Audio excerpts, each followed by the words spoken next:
most important thing is nurture the relationships you have now. Start showing that you're the best at what you do. Ignore the copycats. I'd always loved to travel. I'd always loved travel photography. You know, I was absolutely one of those kids that was reading all the books about all the other parts of the globe that I'd never seen. And then it's also to show people in Sweden, you know, in Europe, that say they never see color, because Europeans love to say we don't see color, to say this is actually what it feels like to be a person of color moving in your societies, right?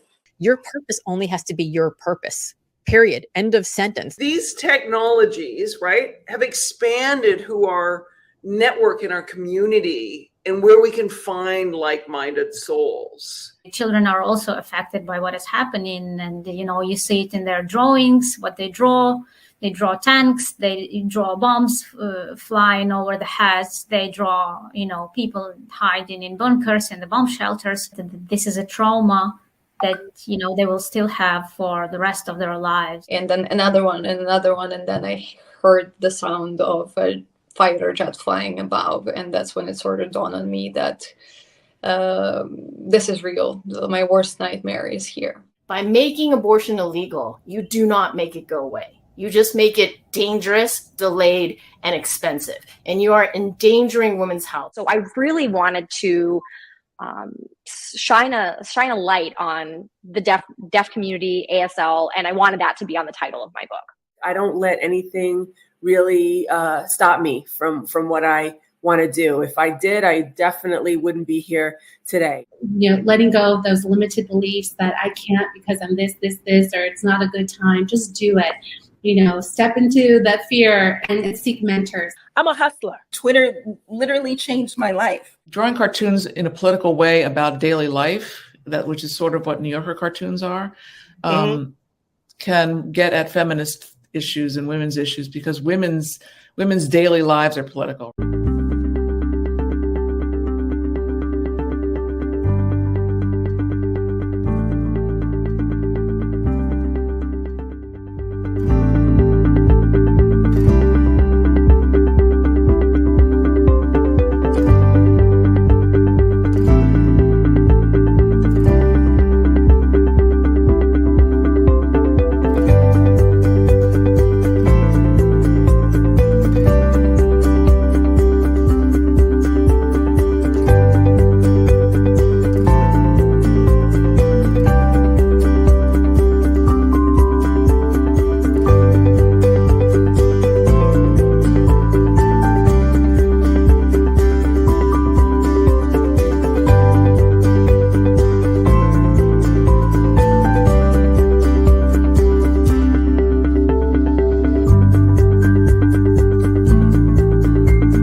My name is Rose Horowitz. I'm a Pulitzer-nominated journalist and the founder of Woman to Follow. I'm thrilled to welcome everyone to the inaugural Woman to Follow Summit. Together, we're going to kick off Women's History Month. And I'm excited to host this as a flagship event for my live stream show. I want to give a huge shout out to my incredible production team. Thank you to Jennifer Navarrete for your enthusiasm and insight in helping me plan today's show. We are doing the thing, as you say. Stefan Kaplan has been integral to the growth of Women to Follow movement. I could not have created the shows without him as my producer. Stefan is the live producer today. Special thanks to my summit sponsor, 10th Avenue Holdings, which invests and operates in innovator-led consumer businesses focused on brands that delight people and pets.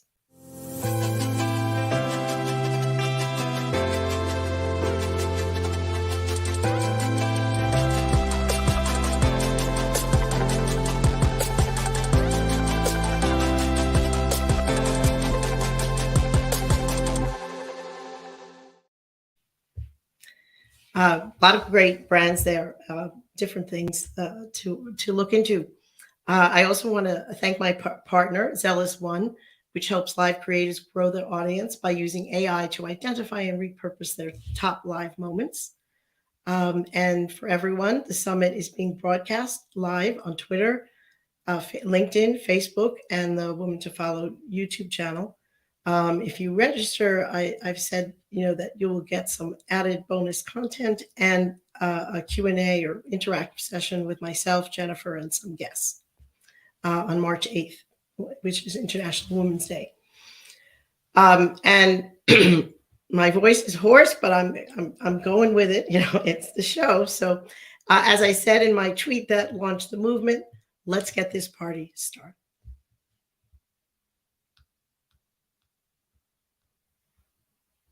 So I want to welcome Andrea Chalupa, who is a journalist and co-host of the Gaslit Nation podcast. She's the author of Orwell and the Refugees, the untold story of Animal Farm, and she wrote the screenplay for the acclaimed Mr. Jones documentary. Hi, Andrea. Hi, how are you? It's so great to be here. Thank you so much for joining us. You have an incredible story, done incredible work. I saw your documentary on Saturday night. Very moving. So if you want to kick us off, that would be awesome. Thank you. Sure. Well, thank you so much, Rose, for organizing such an important summit and for all the women who are speaking and attending. The future is female. And that is actually a phrase that I first learned a couple years ago, but it's been around for a very long time. And we have made incredible, important progress. And our progress has never been more urgent because, as I'll talk about today, the fight against fascism, which is the fight of our times, lucky us, we get to live in interesting times, is the fight of democracy versus fascism. And as we're seeing with fascist Russia's war and invasion of Ukraine, which is unfinished business of World War II. Remember, we used one monster, Stalin, to get rid of the other monster, Hitler. But Stalinism, with all its mass murder and state terror and mind hacking and all of the KGB dictatorship of that time, has lived on, has been glorified, has been worshipped as a cult inside Russia, and that has led to Putin carrying out his genocide against Ukrainians today. Now, a little bit about my background and how I ended up here. My name's Andrea Chalupa. I am the co-host of Gaslit Nation, a podcast about the threat of authoritarianism in the US and around the world and what to do about it. I'm also the writer and producer of the journalistic thriller Mr. Jones, about Stalin's genocide famine in Ukraine, directed by the great 3-time Academy Award nominated filmmaker Agnieszka Holland. Agnieszka gave us the original version of The Secret Garden, Europa, Europa, the story of a Jewish boy who hides in Hitler's youth to survive. And the film also stars James Norton, Vanessa Kirby, and Peter Sarsgaard. It tells the true story of the young, idealistic Welsh journalist, Gareth Jones, who risks his life to go into Ukraine and expose Stalin's genocide famine that killed millions of Ukrainians and transformed that country and left a violent, repressive legacy that Putin is openly trying to build on today. In the months before the total invasion, a brave human rights group, one of the oldest inside Russia, founded by Soviet dissidents, a group called Memorial, dared to screen Mr. Jones in Moscow. And of course, the screening was shut down. And Memorial was finally, after years of political oppression, liquidated, shut down entirely. So this was, in addition to Putin putting up statues of Stalin, glorifying Stalin, and bringing back the whole cult of Stalin, all of this were very clear signs of what Putin had intended to do to Ukraine, which was an all-out genocide, plain and simple. So what does this have to do with women? Well, why genocide against Ukrainians? Well, there's a long list. And if you watch my film, Mr. Jones, you'll understand some of the advantages of colonial conquest that Russia would have with Ukraine. And I go through a lot of that in my podcast, Gaslit Nation. But one of the key reasons is because Ukraine has been progressing into a vibrant, exciting, dynamic democracy. And women have played a vital role in shaping that and driving that, from journalists who risk their lives confronting and shining a light on corruption, to running for office, to building independent media free of oligarch control. It's women who've linked arms, LGBTQ women who have been fighting for vital LGBTQ rights in Ukraine, which is an extraordinary victory in that part of the world. All of those wonderful blossoming and strengthening human rights across the board for all people, building an inclusive society, a strong society, has raised the standard of living for the average Ukrainian compared to the average Russian. And therefore, the mafia state of Russia Putin and his oligarch thugs had to ensure that Ukraine would fail, or else Russians would look at their neighbors in Ukraine, see how well they're doing under democracy, see all the rights that they enjoy, and try to basically overthrow the Russian mafia state. So Putin couldn't have that. So he had to ensure that Ukraine would fail, in his view. And for us listening around the world, for whatever issues that we're involved in, it is absolutely vital that Ukraine does not fail. It is very much in our self-interest as women to ensure that Ukraine does not fail. We have women leaders, for instance, across the European Union, as well as in the United States, who are leading the charge to ensure that Ukraine gets everything that it needs and more to defend itself, to liberate the vital areas of Crimea and Donbass, because no Ukrainian can be left behind. Would you want to be trapped in a dictatorship? Would you want to live in a 1984, an Orwellian police terror state with Stalinist torture camps, where your children are kidnapped, taken from you, where you can be killed just for expressing a view, for wearing a Ukrainian flag or an EU flag? If you would not want to live in such a hell, then there's zero reason for any of us to condemn a single Ukrainian to that hell by leaving Crimea and parts of eastern Ukraine, Donbass, behind.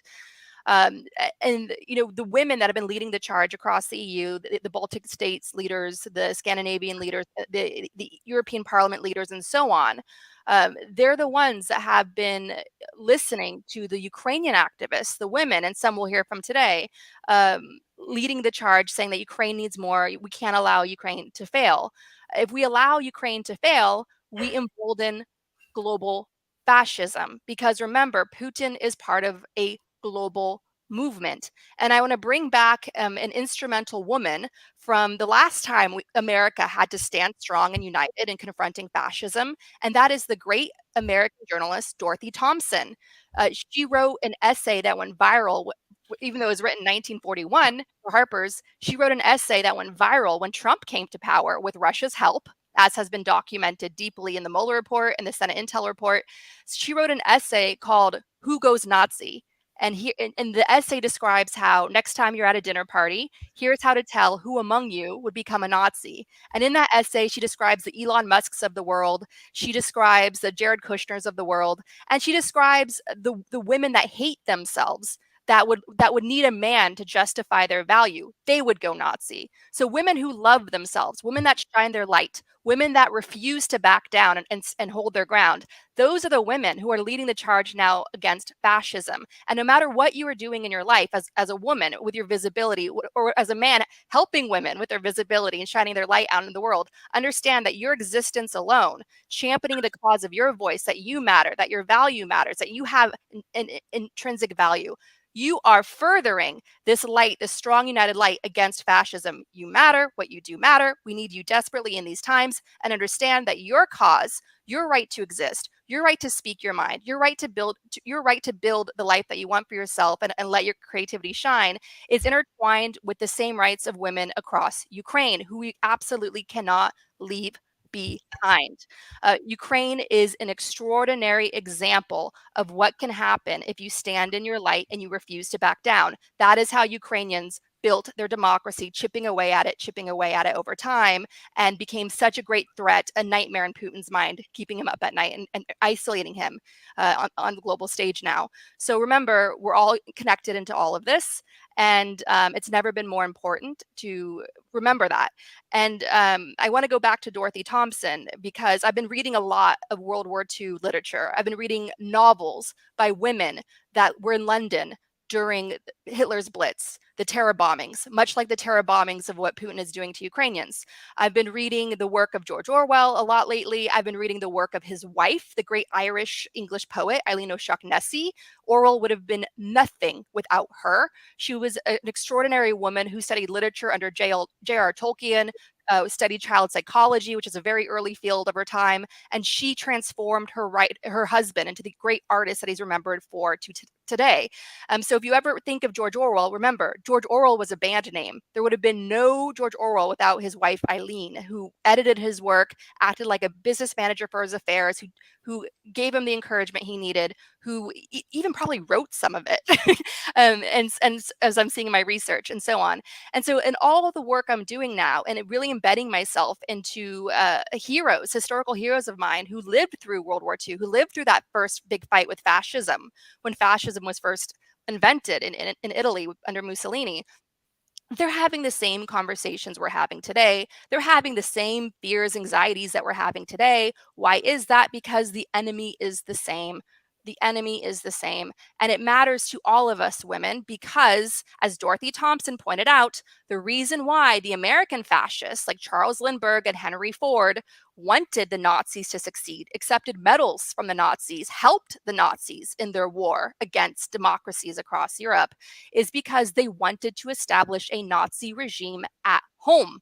So whatever Putin is doing to Ukraine, he cannot win because that will strengthen the Putin sympathizers like Matt Gaetz and Ron DeSantis and others who are coming for our rights as women, who will not stop at overturning Roe v. Wade, who literally fantasize about taking away the votes of women, which women gave their lives for. So understand, if Ukraine does not win, the fascists we're up against here at home will be strengthened by that. And of course, that Matt Gaetz and the others, or Matt Gaetz, who should have been charged for human trafficking, and that was a big travesty of justice. There needs to be greater accountability against these guys here at home, and we as women need to demand that because our lives and our children's futures are on the line. If we don't stand up to these guys, it's going to be game over, not just for Americans here at home, but for women struggling and fighting for their rights around the world. We need America to remain a strong democracy, and this is not hysteria. This is not hyperbole. This is a repeat of history that we all need to pay close attention to and remain vigilant and remain tenacious in our own work. Thank you. Thank you, Andrew. So powerful. Not sure what to say after that. You're such a strong voice, and I think all of us in the U.S. realize the importance of Ukraine remaining independent. And I've done several shows about it with Ukrainians, with people living in Ukraine. So a great kickoff for us to be empowered. So thank you so much, Andrea. I'm honored to be here, and thank you so much for all your work, Rose. Thank you, Andrea. Okay. Hi, everyone. That was really powerful, and I'm so glad that Andrea could join us. So we're going to look in this next panel that Andrea kicked off about women's rights and democracy in the world, which really under attack on the countries that we're focusing on in Ukraine, Iran, and Afghanistan. And we're going to hear a little about Yemen as well. So I want to welcome Victoria Amelina. Victoria is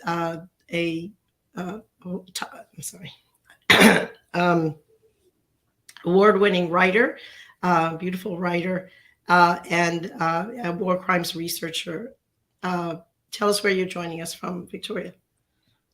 Hi, everyone, and thanks for having me. It's an honor to be among such incredible women today. I'm joining you from Poland. I just came here.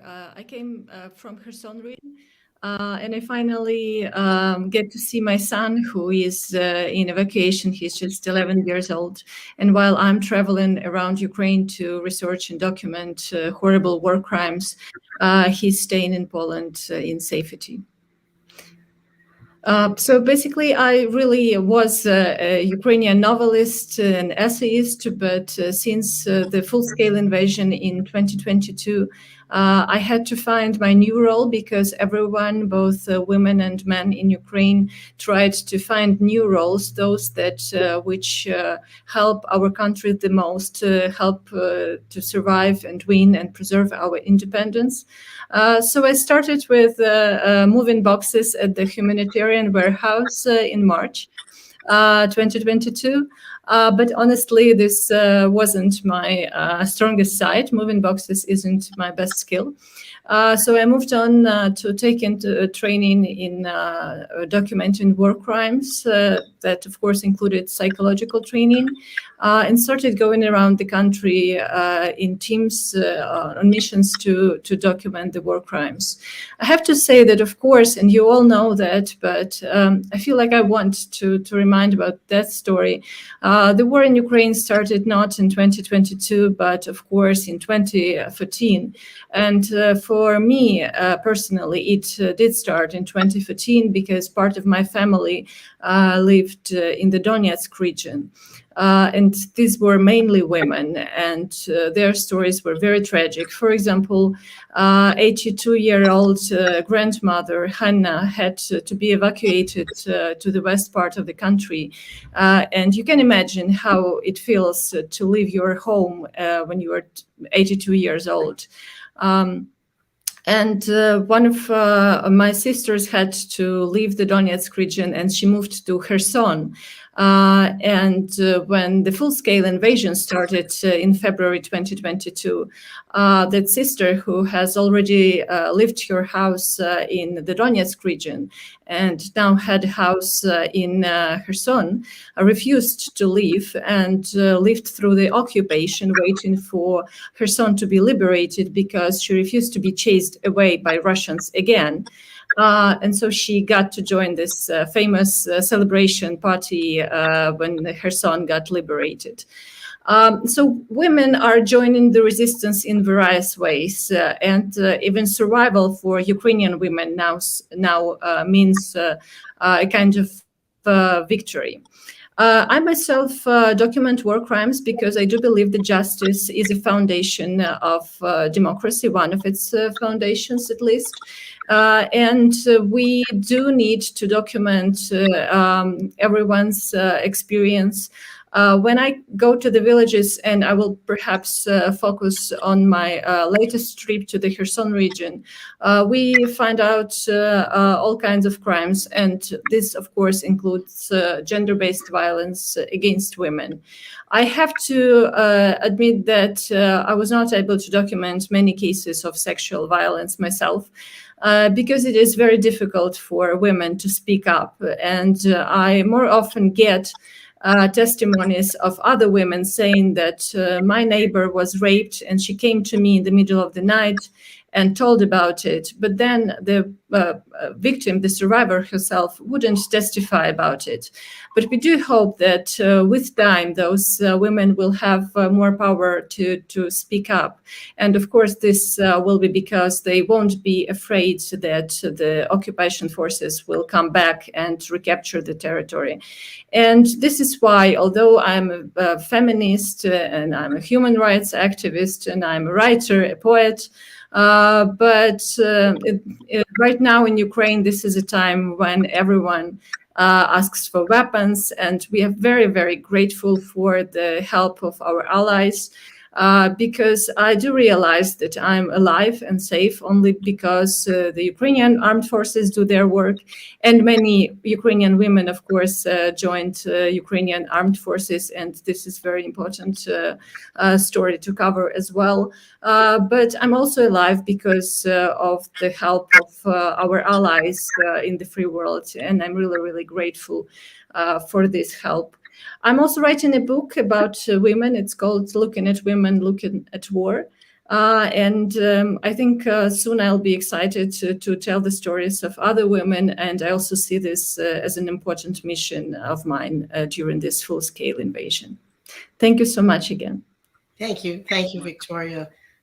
Very powerful. And I've been watching your work as you've been traveling in Ukraine, especially this, recently. And you're really a great message. Your message is really very powerful, and keep it going. And I know women now make up like 20% of the army in Ukraine and are the backbone of what's of resilience in Ukraine. Thank you so much, Rose. Thank you. So let me introduce Lina. Lina is a global women's rights activist. She's a senior advisor to the Arab Institute for Women, which is the first of its kind in the region. She's lived and worked in 40 countries. So I'll go back to you, Lina. I'm going to go on and introduce Fatima. Fatima Alasrar is a non-resident scholar at the Middle East Institute in Washington. Okay. So let me turn to you, Lina, and ask you, how is your experience? Tell us where you're joining us from, and how is your experience living in 40 countries and including as very young, I guess, a PhD student in Afghanistan when the Taliban had occupied it before the U.S. Came in, informed your perspective on women's rights and human rights. Thanks so much, Rose. Victoria, Fatima, and Andrea as well. I'm honored and excited to be among such powerful women. You all are compelling and extraordinary and inspiring. I am coming to you all from Spain, which is perplexing. It's not actually where I live. It is where I currently sit. I'm in between lots of travels. I am Lebanese and Palestinian, and at present based in New York most of the time. As long as the weather remains cold, I'll stay as far away from the city as I can. But all of that to say, Rose, absolutely right. I'm a global women's rights activist. I'm an author. I'm a speaker. I'm an advisor. I have my own business now. And after 25 years of work around the world, if there's one thing that I've learned about women's rights, it's really that our struggles are all the same. The context is different. Maybe the forms are different, but our desire for freedom, for rights, for justice, for dignity, for bodily autonomy and integrity, all of that is very much the same. My experience ranges from places like Afghanistan, as you rightly said, to Central African Republic, Democratic Republic of Congo, Haiti, Nepal. I was in Lebanon. I was in Mali. Papua New Guinea. So I've covered some really interesting countries around the world. I've been very fortunate to do so. I've worked with extraordinary feminist activists, women's movements, women-led organizations, even individual women, young women, girls who have decided that something needs to be done, that they deserve better, and they're just going to pick up and do it. And those are the women that inspire and ignite me every day. When I moved to Afghanistan, it actually wasn't for my PhD. It was to set up the Afghanistan office of Women for Women International. So I was the country director there 2002 and 2003. And I started my PhD while I was there. And the reason I did that is because at that time, I was the only non-Afghan running an office of what grew to be, well, started with just me and grew to be 65 Afghan staff and 3,000 women in and out of the office. So I was in the minority, and very happily so. I felt really fortunate to be on the receiving end of their views and desires and what was going on and what they liked and didn't. And so I call myself an accidental academic because my PhD, my desire to complain constructively, was born from that experience and also from an obligation to share what I was hearing and to share what I'd learned. So a self-critique, because I strongly feel, I felt back then, and I feel even more so now, that we could be doing a lot better. That PhD and the doctoral thesis led to my first book that was published in 2009, Gender and International Aid in Afghanistan, which then many years later led to my second book, Freedom on the Front Lines, in early 2022. as we all unfortunately watched Afghanistan unravel once again and be retaken by the Taliban, and any very scant progress that was made for rights of women and girls was swiftly removed, and now they are back to where they were before, and in fact worse off. My third book is on Arab feminisms, and that was born out of my 7-year experience as executive director of the Arab Institute for Women, which is based in Beirut at the Lebanese American University. And that is the first of its kind in the region. It is 50 years old this year. So imagine, it started in 1973, which is a story that we never tell, because in a region like the Arab region, we just don't get a lot of good news. And the good news that we have, we just don't share. So I'm sharing that because having an institute that was exclusively dedicated to women, that was both academic and activist, was something that was revolutionary, pioneering, and inspired other institutes in the region. And that also makes us one of the first in the world, with one of the oldest feminist journals called Raida, the Female Pioneer, very aptly named. So my book was really born out of that experience and looking at young Arab feminists and young women's movements. And I thought they were so inspiring, and there was so much to learn from them. I'm trying to work on a fourth book, which is a memoir, hopefully putting all the stories together. But in all of this, Victoria touched on the issue of violence against women. And that for me has been the one thing that is the starting point, the lowest common denominator, the non-negotiable, the most important thing. I mean, I can go on for days about it, but we say 1 in 3 women and girls, and we know that underestimates the reality, because Victoria, you touched on it. Women don't speak up. They don't report. They can't speak up. Why should they speak up? Because the risks of it outweigh the benefits. There's no support. There's no services. There's nothing.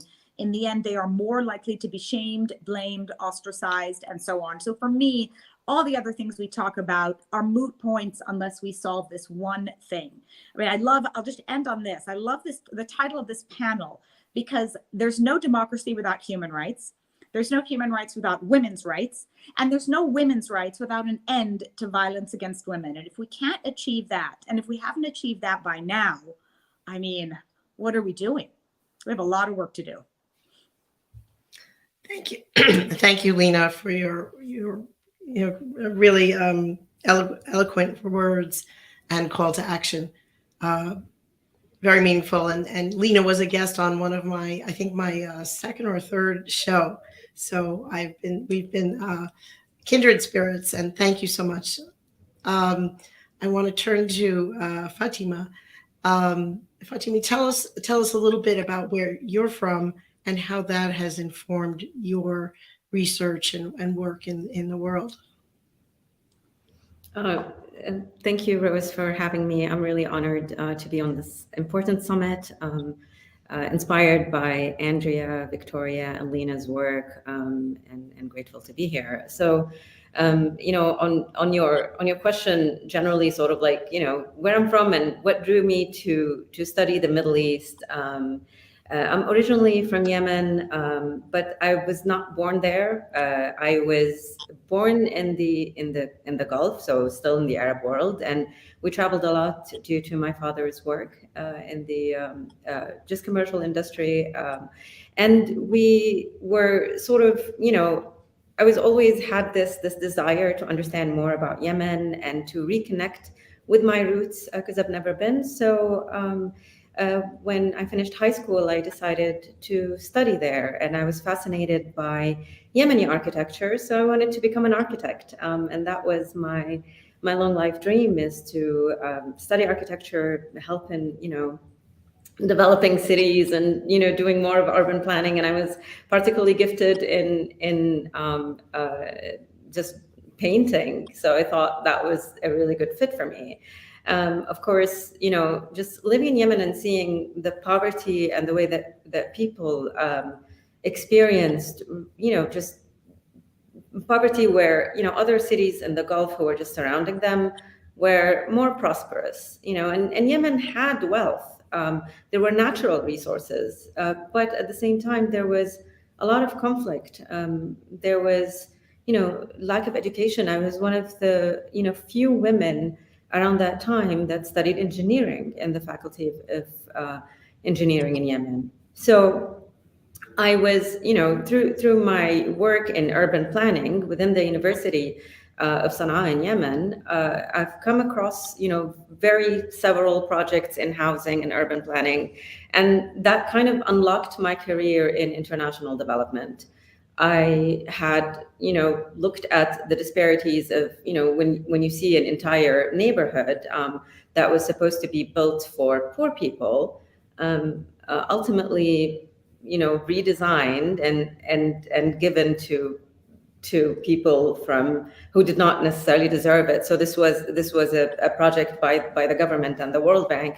And upon investigation, I just realized that, it's issues of corruption, it's issues of lack of good governance in the country that had contributed to where Yemen was. And within that, like the situation of Yemen was one of the poorest countries in the Middle East and North Africa, and it was one of the countries where women were just had very disadvantaged and unfortunate situation. Child marriage was prevalent in poor communities and poor societies and up in the villages in the country, and food scarcity was an issue, land was an issue, and seeing the country being bombarded by this injustice, and it kind of like just triggered my interest in having, more of an understanding of traditional justice system, mechanism, and just ways where we could really try to get Yemen to be on par of the other countries surrounding it. But the one thing that consistently we came back to in Yemen was just conflict and just kind of like the connection of really how the lack of democracy, the lack of participation of people have led to continuous conflicts that Yemen is still suffering from today. So Yemen had a small period of stability, which I was fortunate to experience. But again, with the stability, there was a lot of disparity, a lot of different interest groups, etc. I worked in international development for a while, and one of the things that I've seen was a complete, kind of lack of awareness of how we can support Yemen. And the majority of international development focus at that time, when Yemen was stable, was on terrorism. So there was really very kind of like misunderstanding about the country, about the potential it would offer, and all of the programs were just concentrated on that front. But I was hoping that, through a focus and a focus on the various things that Yemen can offer, that we could, and especially on the study of democracy and governance, that we can understand this country, and especially also on the study of the tribal structures of the country. So this is sort of like what kind of intrigued me about Yemen. Of course, fast forward today, Yemen is experiencing devastating conflict. And what I'm interested in at the moment is understanding the geopolitical impact, and connections of this conflict. As Victoria was talking about what's happening in Ukraine, I'm reminded about, how drones that were developed, drones that are currently used in Ukraine developed by the Islamic Republic of Iran, were also developed in Yemen, or through the assistance of the IRGC in Iran to the Houthi rebels in Yemen, and have been tested in Yemen for a very long time. And kind of like we did not have a really strong international response to these issues. And I'm kind of interested in seeing, the conflict dynamics between the conflict dynamics that are happening in the region, the raising our interconnectedness of global conflict, and going back to also what Andrea said is the increasing rise of authoritarianism and fascism, which is happening through the proliferation of armed non-state actors in the region, and particularly in Yemen and in Lebanon and other areas. So This is kind of like in a nutshell, sort of like what interests me about Yemen and the region. Fascinating, and there is that connection where from the drones developed for warfare in the Middle East to Russia using them, and this rise of authoritarianism, which is so frightening. And we have it in this country. We're seeing it in this country, a movement, and in many other countries in Europe, like Italy, and in the Middle East, and Ukraine. Is of course Putin, and the analogy to Stalin is very apt, I think. And thank you for sharing your story of a very interesting story of what you started studying, how you got interested in the more global issues of disparity and geopolitical issues. So I'm going to ask each of you, if you would, that from the perspective of us, what if most of us, maybe, hopefully we're watching around the world, the viewers are around the world, but for those of us watching in the US, these conflicts, excuse me, the war in Ukraine, the uprisings in Iran, the disturbances in Yemen, and the subjugation of women and girls in Afghanistan, they seem distant. I mean, they're far away. What can you share that's one thing that we each can do to empower women and help your mission? I'll start with you, Victoria. Thank you, and I'm very much moved by the speeches of Lina and Fatima. Well, of course, we should amplify women's voices, and this is exactly what we are doing here today. And it is very important that we listen to each other, which is what is happening. And I'm really moved by Fatima's comment on how, for a long time, no one paid attention to the drones, the deadly drones being developed by the Islamic Republic, and now finally there is an attention. We were kind of in a similar situation since 2015. So it is very important that I think women talk and stand up to bullies, and stand up to bullies together everywhere in the world. Thank you. Thank you, Victoria. And I know you're amplifying women's voices, and how you're amplifying your own voice in your travels and your work as a war researcher. And like everyone says, I think, for democracy to survive, there must be justice for those who have committed crimes, and expose those injustices. Lina, I will ask you, I know you're all about empowerment and telling women what to do. What's one thing that you can say that, we can all try to do? First of all, I would say we can't other this. It's not about other women over there that have nothing to do with us. It's not just women in Ukraine or women in Yemen or women in Lebanon that are safe and far away from your shores. It is in the US too. I keep saying it's not just that it could be you, it is you. It is all of us. So we need to, first of all, see it that way. We are all at risk. We're all experiencing the same risks. We're experiencing the same backlash against our rights.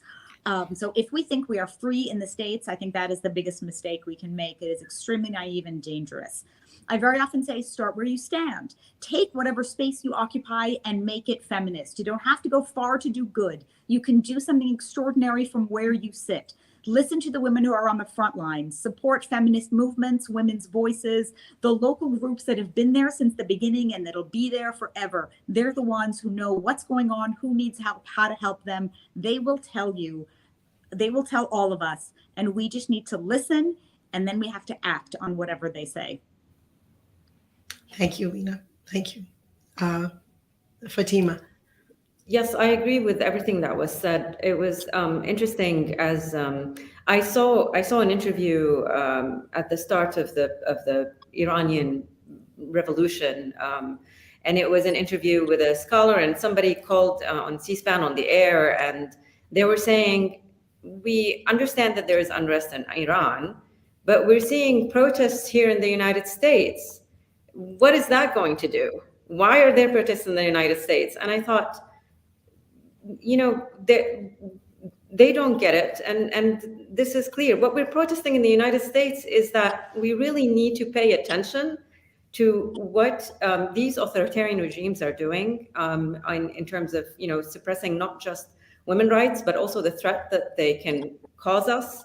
I've always said that any type of really violence on women, and especially, you know, as we've seen in Afghanistan and in Iran and in Yemen, is a precursor to violence and, you know, international terrorism as well. So by focusing on, you know, by understanding and by making these protests, we're really asking our governments and, you know, in the United States or in Europe to make better sound policies that would protect people in, you know, be it Iran or Yemen, and also people here in the United States, and making us all more secure. So that's one element that's really important, is kind of like raising awareness of what is happening around the world and what's happening to women, and you know, kind of like the geopolitical connectedness of all of this. So this is one thing that we could do. You know, we could continue to also support women by and support what's happening by telling other people's stories, and you know, just realizing that the promotion of democracy is really the only way that we could you know, provide some level of safety for all. You know, Yemen is one of the countries where there's just not a lot known about it, because of the conflict has focused so much on the humanitarian crisis, but the situation of people in the country, and especially women, have deteriorated. So to go from a place where women were leaders in the Arab Spring, and you had a, you know, Nobel laureate come out from Yemen during the Arab Spring for leading a revolution and making change, to now having imposition and restrictions on their dress, on having, you know, to have a male guardian wherever they have to go. It is just becoming more dangerous, a more dangerous place for people to live. So, and for Yemeni women, you know, in particular, this is a further fall, you know, after spending so much time and effort to help these women come out of challenges in education and in health, you know, where mortality rates were high, where girls' marriages were also high.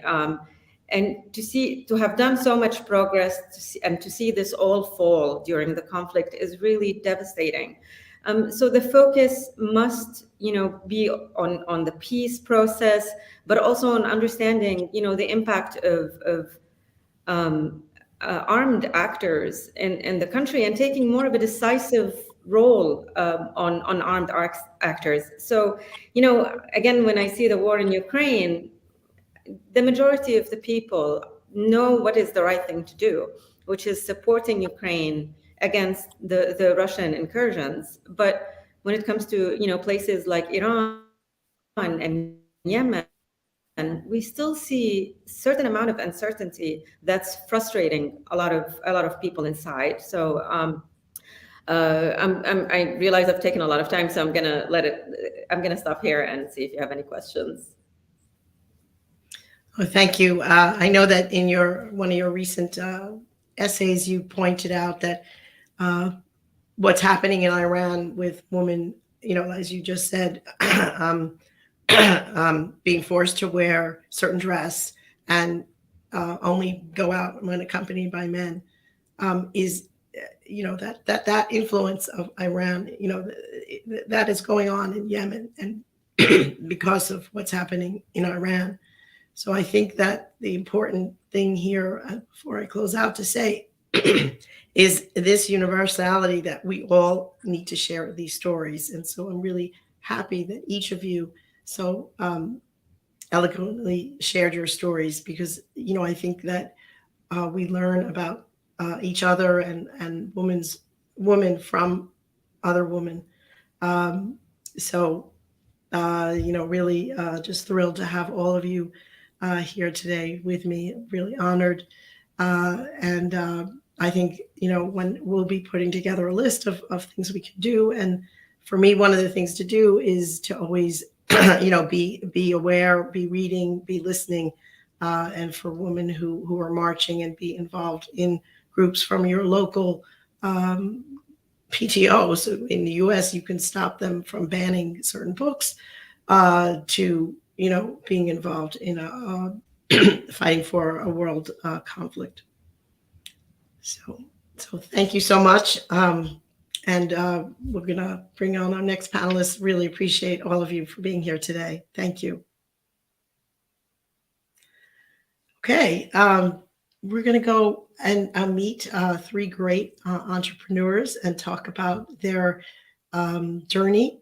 So I'd like to introduce Indra Bartona. Hi, Indra. Hello, Rose. Thank you for joining us.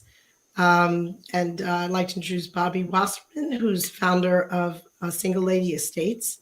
Let me first go back, Indra.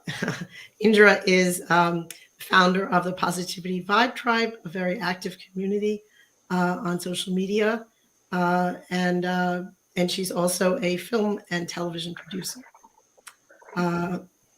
Bobby Wasserman is a founder of Single Lady Estates, a group that aims to empower women in home ownership and their finances. And I'd like to introduce Gail Becker, who is the founder of CAULIPOWER. Hi, Gail. Hi. Thank you for joining us. Thanks for having me. Gail is the founder of CAULIPOWER, which, maybe she'll tell us more about that story of how that came to be. Okay. So I guess my question first that I'll ask is, what sparked the idea to start your own business, and what did you leave behind, in terms of the job you had before, the jobs and career you had before, to start your own businesses? So let's see, I'll start with Gail. Yeah, so I came from corporate America. You could say I worked my way up the top of the ladder and realized I didn't like the view very much. So I became very frustrated with what I saw in corporate life. At the same time, I'm a mom of 2 boys with celiac disease, and I was really frustrated by what I saw the frozen food industry putting into gluten-free food. But I think, like probably many people watching, I sort of thought, well, someone will do something about it. But perhaps most importantly, my father passed away. And I think when someone close to you, dies, you sort of realize the fragility of life. And I knew he was an entrepreneur. He was an immigrant. He came here with nothing. And so I knew I wanted to honor him some way. So I put all of those 3 things in a virtual blender, if you will. My frustration with corporate life, the wanting to honor my father's entrepreneurial journey, and the realization that something was missing from the food aisle. And what I came out with was, I know I'm going to quit my job and start a company called CAULIPOWER, and that's what I did in May of 2016. Okay, thank you. Okay, Bobby. Tell us about your career and your journey, and why did you leave the corporate world to start? Sure. Well, it was interesting. I basically created Single Lady Estates as a result of a 7-year complex real estate litigation that included 4 lawsuits. And the lawsuits were all settled, and a law was changed in the process. But even though that these were settled in my favor, how I was treated as a woman and as a single woman really was eye-opening, to say the least. I was gaslit, lied to, dismissed, and really underestimated by contractors, engineers, and the attorneys. And it was beyond isolating and lonely. And I knew my experience was not unique. No one should really go through what I went through. And that's why I created Single Lady Estates. It found me. And our goal is to improve women's home ownership experience. We call it buying, selling, and life in between. And most importantly, to really empower women in building financial stability through home ownership. Thank you. Thank you, Bobby. Indra, tell us about your journey from corporate, or what you were into, what you're doing now. Yeah, so I had been mainly focused on my corporate career as a project manager and consultant, working in IT on global projects. And since the age of 5 years old, I had started modeling, and then as a teenager, TV hosting. And at the beginning of my corporate career, I had the opportunity to learn about producing a music show, which I had. And then the job offer came up in London, and I left my creative piece of me behind. And I really missed my creative self and running my own show, basically. So after several years of flying around Europe and to the US with my corporate job, I sort of also burnt out a little bit. And I decided it was time to start back on the creative path as a producer, and then just took the leap. Okay, thank you, Andrew. So I'll ask this question, and some of you have started exploring this in your conversation already, but I'll start with Gail. So your two sons had celiac. What? I think you share a story with me that I'd love for everybody to hear. What did you do as a mom to help them, and how did that prompt you to start the business? Well, I just, I think like a lot of, parents out there, we always try and, give our kids more nutritious foods. And so I scoured the internet one day. I found a recipe for cauliflower crust pizza. There were probably 568,000 recipes that day. I picked one. It was okay. But I remember being very frustrated, really, this is what people expect parents to do, is spend 90 minutes to make a pizza crust after you get home from a full day of work. So, that was the inspiration for my business. But I think maybe the larger point is, why do women in general start businesses? And, this is not me saying it, this is real data, that women start businesses because they want to solve a need, often a societal need. Often it's either for their family or families like them. We far more than men. And I think that really is, not only do female founded businesses perform better, there's a huge difference in ROI, but I think part of that has to do with the reason women do start businesses. And, that was certainly my case. And it sounds like, the others as well. Okay. Thank you. Thank you. I'll turn to Bob.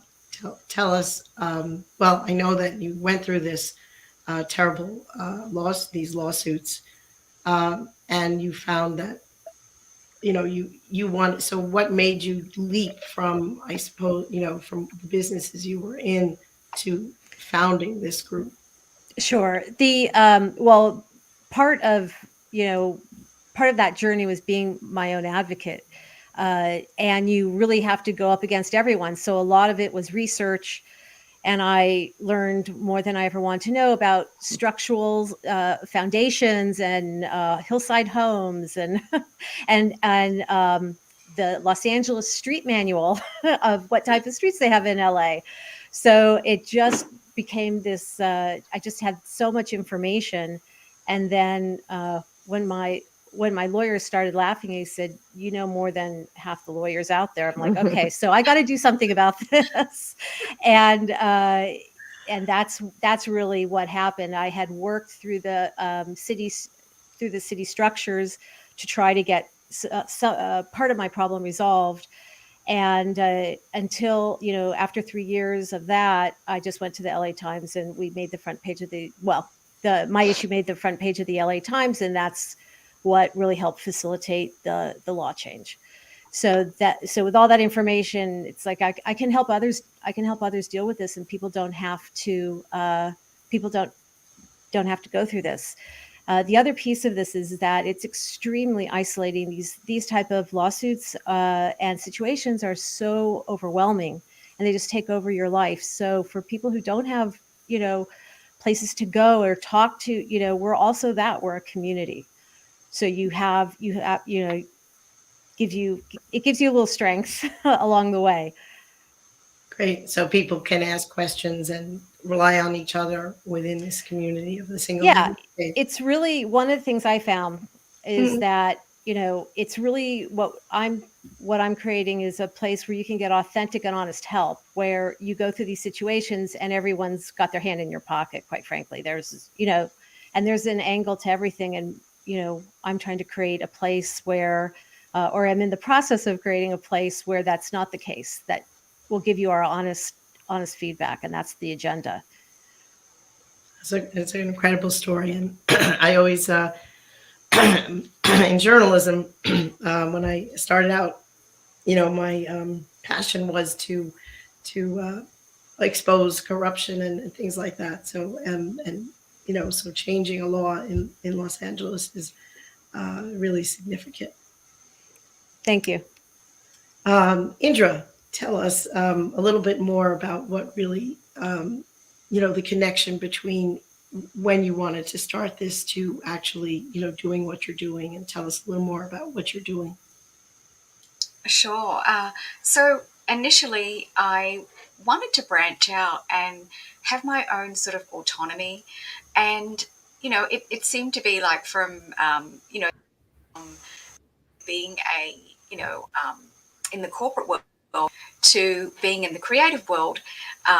Well, as a producer, it wasn't such a big leap really, because as a project manager, I am running my own projects. And so as a producer, a lot of those skills transition just perfectly across. So that was one thing. And, and so my journey was pretty much, I think the initial was, how's this going to go? But my passion actually came through in the end because of the creativity. It's more fun, right? The content, when you're making creative projects, when you're making short films, when you're making feature films, music videos, all these things are just so much more fun than what I was doing, although it was very rewarding, running projects. But now I got to do a lot of those skills and shift them across. I guess the driest piece of my job is the budgeting, which, that will never change, but, you also have wonderful people to work with. And so, I don't always sit in the fun pieces. There are pieces that I have to do, which I thank my experience in the corporate world, but certainly I have a lot more freedom, autonomy, and, being your own boss as a woman is very empowering. I know this is the topic of our discussion, but it really is. And that's the thing that I've also noticed about the other women as they're talking, the excitement and the empowerment that they have. Thank you, Indra. That's a great thread that we're seeing. And, how our personal passion can drive, our idea for a business, and our, the skills we've learned can translate into something that's creative, I'm sorry, like starting, your own pizza business, and starting this resource for women to become homeowners and know how to do it. So to just go back a step, what were, if I could ask each of you, what are some of the obstacles you've encountered as you've built your business? What are one or two that stand out to you? Gail. Sure. Wow. How long do you have? I have lots and lots and lots. I would say, probably the biggest, really, and not surprisingly, and very topical for today, is being a woman. And I would say that in two different ways. First of all, I did start with CAULIPOWER, created the first cauliflower crust pizza. So, it was a real innovation that, I didn't have any food experience. I didn't come from the industry. And most co-manufacturers turned me down because they either thought it couldn't be done, it shouldn't be done, or this woman is crazy. And I've been met with a lot of that over the years, sort of this underestimation, if you will. And I think, that's when you're starting a business, when you're trying to build a business, sometimes it works in your favor, but it sure makes things hard. And I think even another proof point, if you will, and this has been written about a lot, but I don't think it can be talked about enough, is raising money. Starting a frozen food business is a very expensive endeavor. Starting any business is, quite frankly. And, women today have 2%, less than 2% actually, as a result of 2020, less than 2% of VC funding. Just think about that. That means 98% goes to men. So trying to raise money for this business and company, which, very fortunately, and thanks to a lot of hard work and one incredible team, the company is thriving today. But there were a lot of people who, turned us down or wasn't sure or offered really tough terms because that's what women face. And I would say that was definitely the hardest and, quite frankly, continues to be. Thank you. Thank you, Gail. Yeah. And Bobby, for you, what have been some of the biggest obstacles you faced? Well, ditto on everything Gail said. But, and in addition, for what I'm doing, I would talk to men and, they would tell me, and it was, more than a handful. Well, there's no need for that. There's no need for that. And then my immediate reaction is go talk to your wife. Go talk to your girlfriend. And I had one call me back and say, I had no idea. And they don't. And it's just society, right? It's not good or bad. It's just society where women are really treated differently. And especially with financial matters, that they're just not taken as seriously. Or even with my business, I get stories all the time when I start talking about it, or I'll start talking about something else, and everyone's home ownership issues, women's home ownership issues, there's always a story. Whether you're in a $20 million house in Montecito or you're in a $700,000 condo in Newport, those two women that I talked to had the same exact story. They weren't being taken seriously, and the money didn't matter for the woman in Montecito.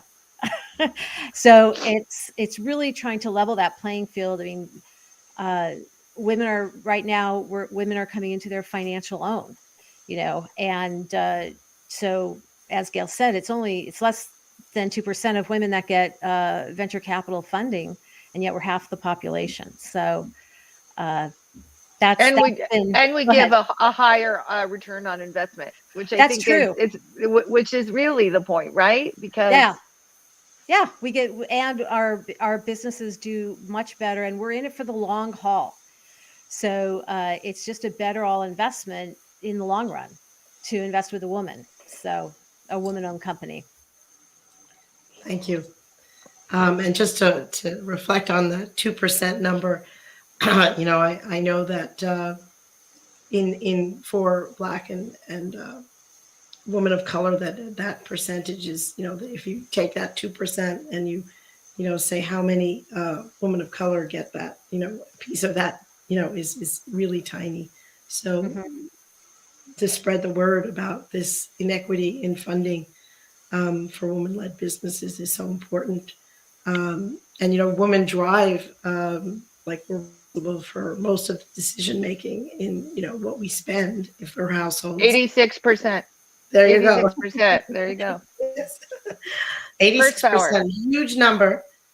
And yet we have this, great disparity in just working and pay equity, in, investing in women-led businesses and in minority-owned businesses. So it's really important to get this message out.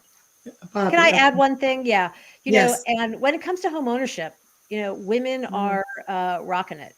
We're buying more homes. We have more single women have more homes than single men.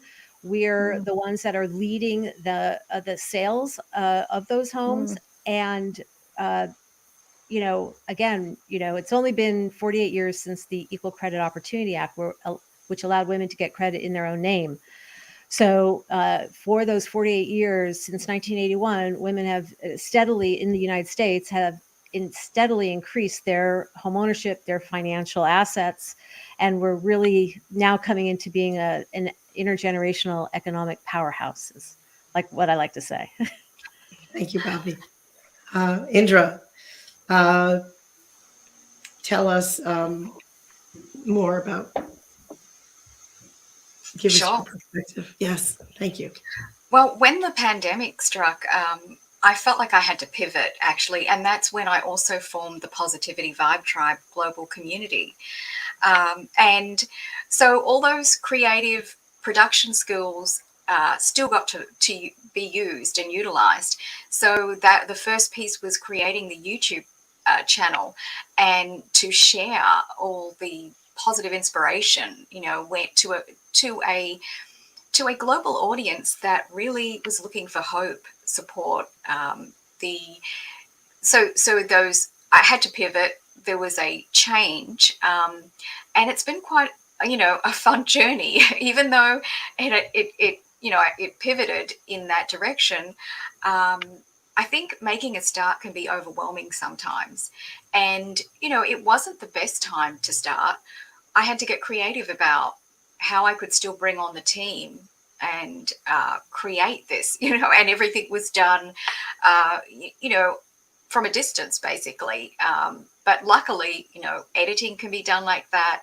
The guests that were interviewed can be recruited and organized, and all sorts of things. Copy can be written, show concepts, designs can be developed. So many things could be developed. And the Positivity Vibe Tribe, main things were that we focused on a lot of inspirational topics. A lot of them were like basically coming back to basics about living a positive life, because a lot of things at that time were not that positive. So, that's how the Positivity Vibe Tribe global community was kind of born, at a time where I suddenly, wasn't able to receive financing for a project that we were ready to move forward on.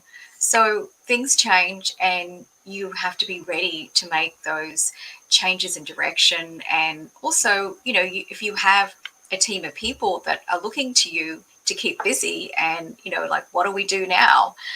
So it's time to get creative, and that was the biggest obstacle. I think I sat there for a while and thought, what could I do? And I drew on my childhood, or I guess my childhood obsessions of the meditation, learning from when I was 5, and then when I was 12, just so busy, involved in the self-help, reading books and self-improvement area. So all those things came together in a way I thought was, it surprised me.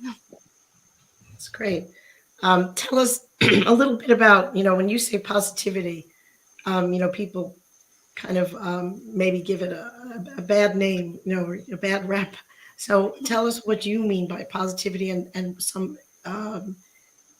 specific ways that we can try to reach that goal. Okay, so yeah, no, this is a really great question. Thank you so much, Rose.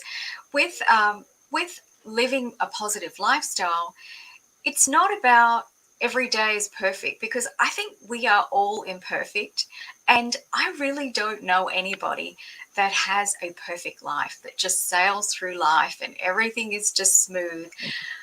I don't know anybody that isn't struggling, right, every day with something. If it's career, health, family, friends, work issues, something has happened in the house. I mean, there are so many different levels. We lose people, we love people. I mean, so many transitions happen in life. And the Positivity Vibe Tribe was created to inspire people, to encourage, to give them hope, and to offer tools and resources so that we become more resilient. You know, we have a change of mindset. So long term, and I think this is so important for women, especially. And I just want to share a quote that I really love from Oprah. Whatever you fear most has no power. It is your fear that has the power. So that was the thing. And that really rang true to me during the pandemic times when there was so much uncertainty in the world. But one thing that is for certain, and even now, I mean, I host 2 Twitter audio spaces every week, Wednesday and Thursday, and plus I have the YouTube channel. One thing, there's never been, Rose, a show that afterwards I haven't received some messages telling me that that this message in the, you know, the for the day, whatever it was, inspiration, remember to journal. It could be the tiniest thing, change your mindset, growth mindset, abundance mindset. Whatever the message is, has inspired somebody, has helped them during the day. They were having a tough day and they sat through and listened to the show, and it just gave them the energy to propel themselves towards the rest of their day. It gave them another perspective, or they almost thought that the guest I had interviewed was speaking to them directly. So all of these things just really give me more inspiration to keep going. That's really exciting. You know, it is really, I've been in your spaces, I've been a guest, I guess. So it's, there is something that you do, you have a very calming way of speaking, I think, and as well.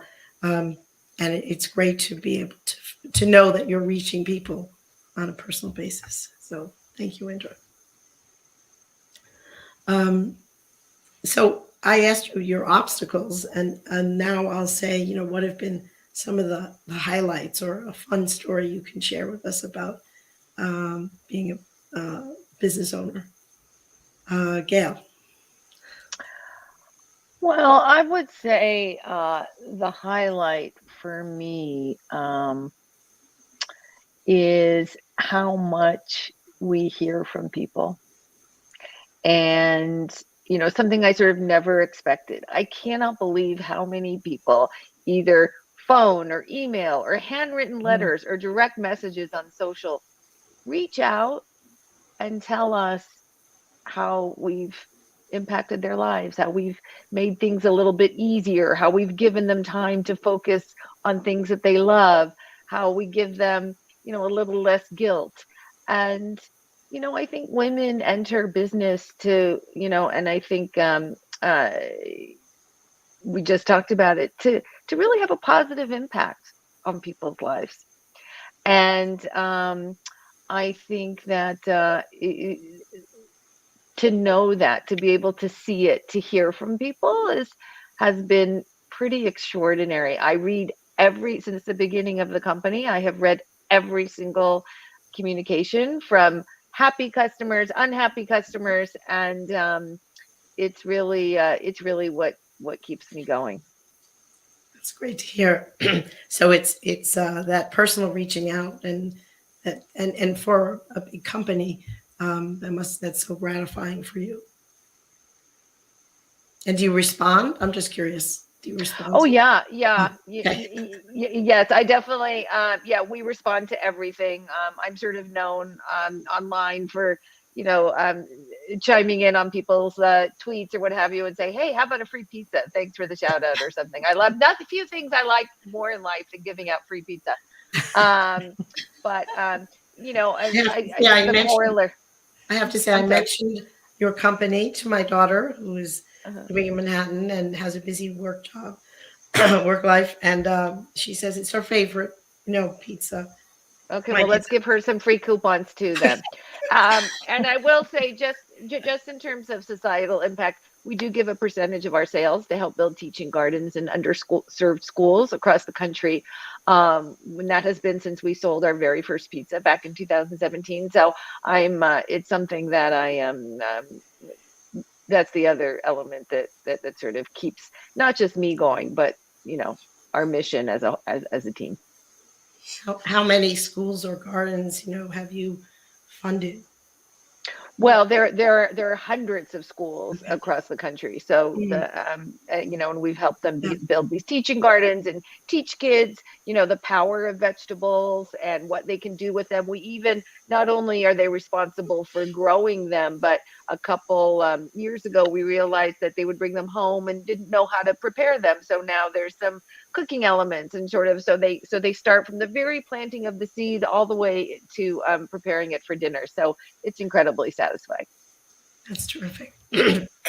Sorry. Bobby, can you tell us some highlights of since you founded a Single Lady Estates? Well, I talk to people all the time, and it's just amazing. Like, again, what I kind of said earlier, I jumped the gun a little, is that everyone has a story.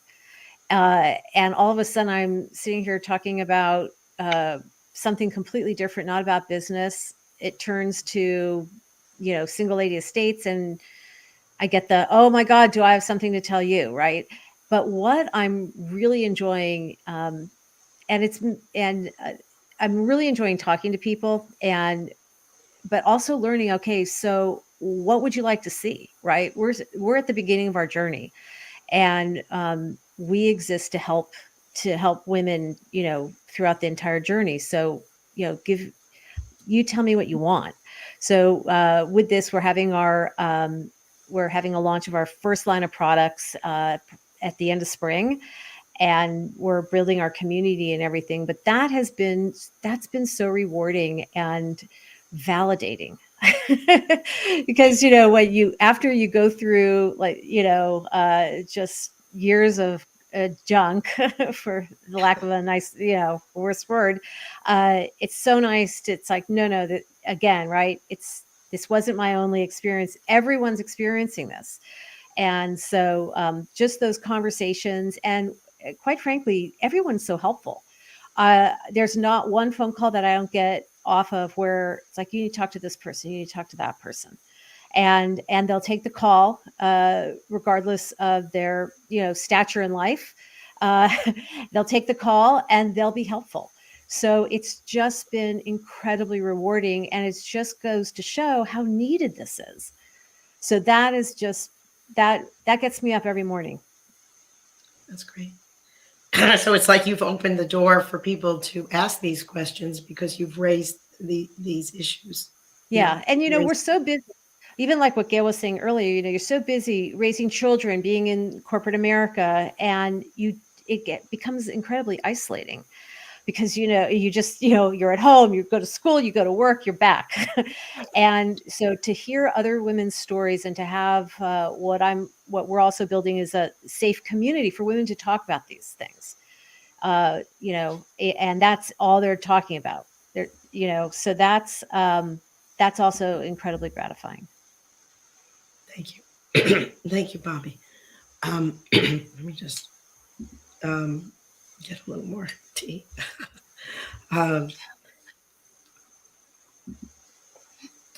Indra, just to go back a little bit to, tell us a little bit about some of the projects you have going with your film and television production company. Sure. Well, at the moment, actually, I have a project it's actually a new project, and it's very exciting because it actually is a documentary about Ukraine. So that is something that also I was enjoying listening to the conversation before. And this is a new project that has come through, and it's going to be featuring actually 8 different situations, 8 different people that are affected in Ukraine. And one thing for sure is that, it sort of starts with one of the main, group of people the main couple is basically there's a fiance that's over in Ukraine, and and one here over on this side, the other partner is in Australia, is in the US. But so there is that distance, and there are the relationships, and with all of them, they are trying to bring a loved one or a family member over here, and it's really inspiring about the journey that people go through, and I think we underestimate the implications of war. So it has been truly and it is still quite a journey for me in educating myself, in learning more about this war. It's not just what you're seeing on, the media, on social media. War is not this fun thing. It is this turmoil of pulling people apart, of separating loved ones, and this is the power of making a project about this and a film. So we are at the moment just starting in our development phase on this project, and as well I have a few short films that are in the works that will probably start to be filmed maybe even before that. And that's always a fun thing to do as we're coming into the warmer weather with the team, just because sometimes over the winter things are a bit quiet and we need to start working on something. So there's always going to be some fun projects. I'm excited for my first documentary because a lot of things have been, more like storylines. And so this is really interesting. It's also, I feel like it's taking me on a personal journey as well and developing me further, as well as everybody in the team as well has mentioned that, so many things have been impacting them. Well, thank you, Andrea. That sounds like a wonderful that's a great project, a documentary. And if I can share any sources with you, I'll be happy to do that. Thank you. Sure.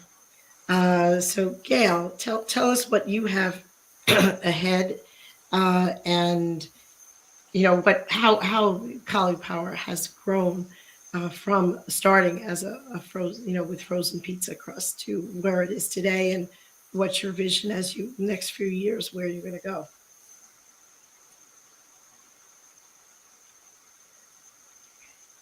I think, is my mic muted? It was. Okay. We started with just 4 pizza crusts when we launched, and today we're actually a frozen food company. So we make much more than pizza. So we have many pizzas now, all kinds of different flavors and varieties. And we also our second most popular item is our chicken. It's real chicken coated in cauliflower, baked and not fried. It's actually the healthiest chicken tender on the market. And we have nuggets, and we also have pasta. And we just recently launched our frozen meals, which is really exciting. And this year we'll be launching 3 other products. So just for people listening, it takes about 2 years. I always say it takes about 2 years to get from here to here, right? So from the first idea all the way to the development, commercialization, all the things that don't work. Sometimes you never bring a product to market. But, since we're talking about entrepreneurship, I think, there's a lot of, it's really hard being a small company in a very big world. That freezer aisle is filled with multinational corporations.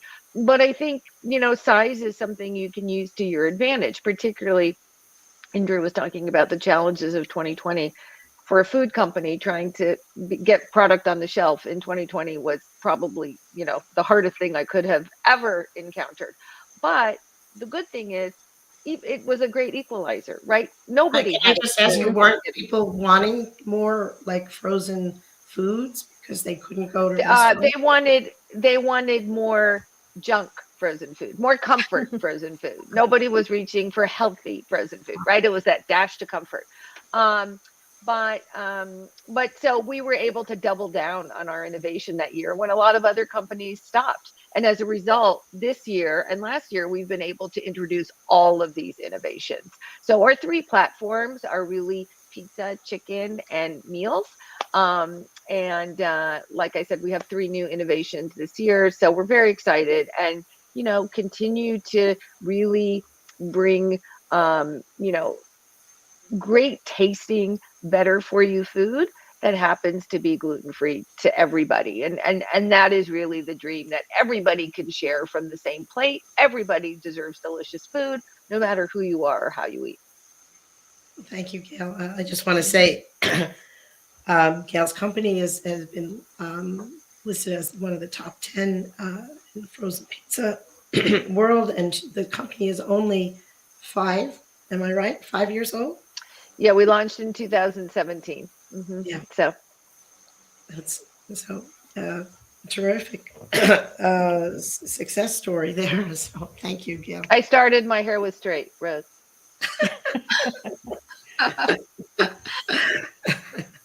Always great to have a sense of humor. You need it. You need it in this world, for sure. That's great.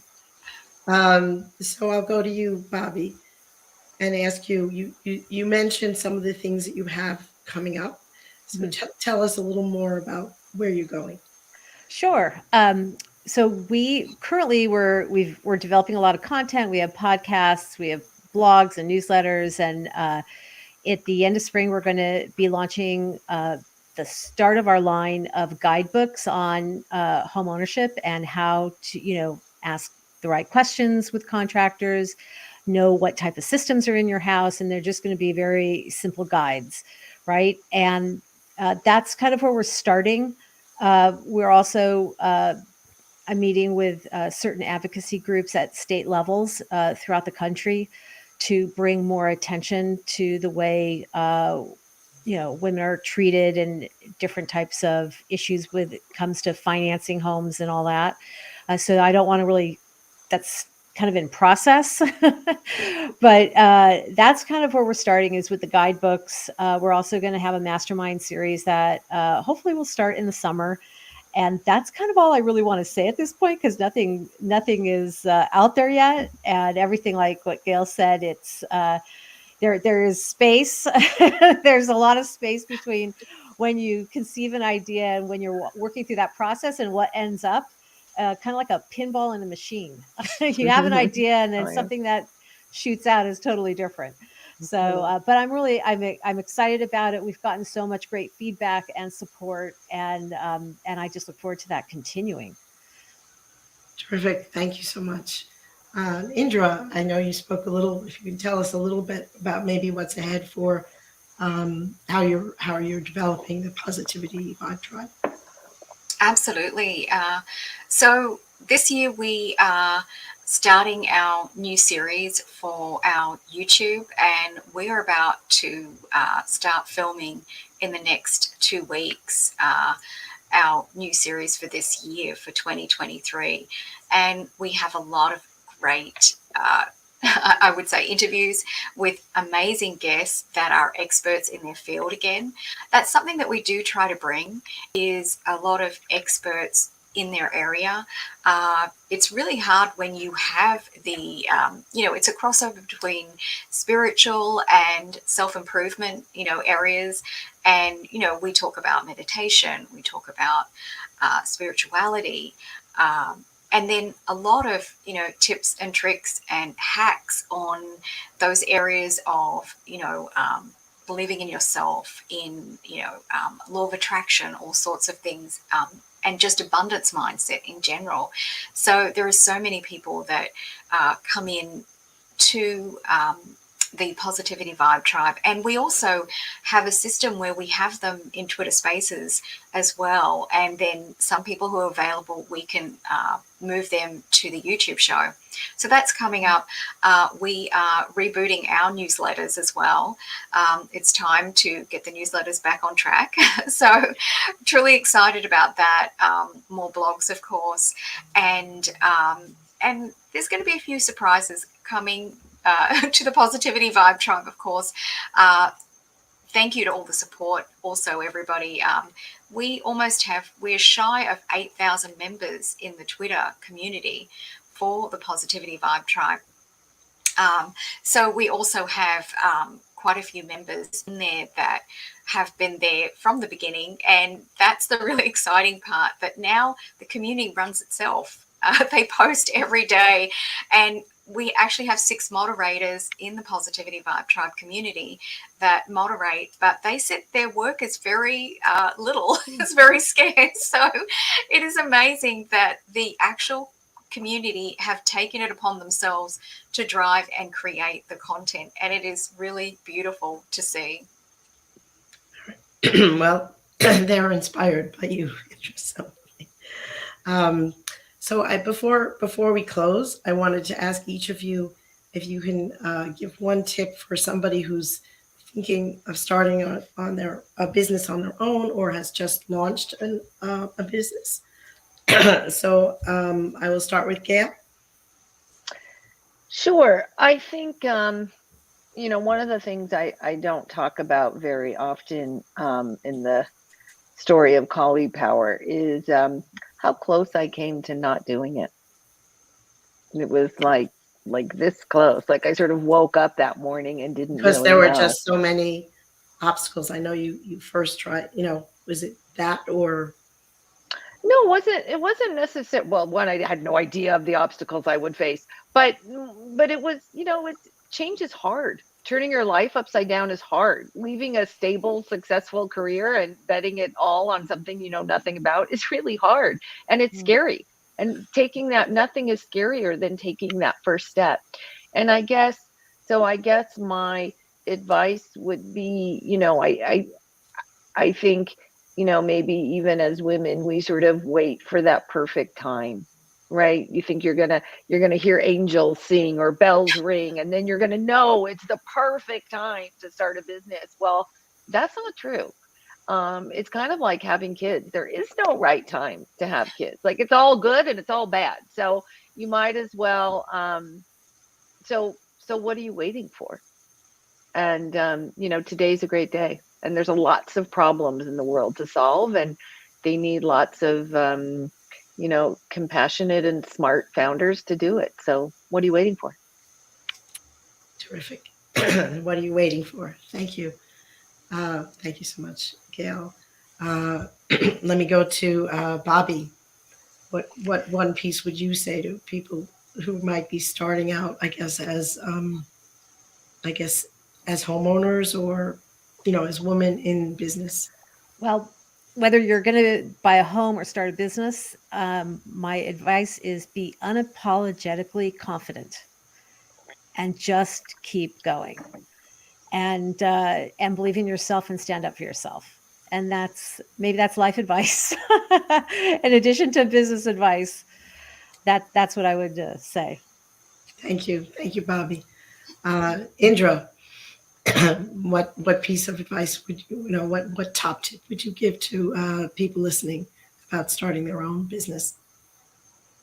I'd say be your own mentor by inspiring yourself to be proactive, and do your own research to learn what's required to keep taking you to the next level.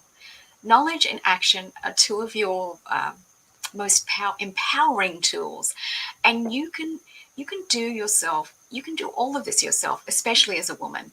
Don't hold yourself back from achieving your dreams.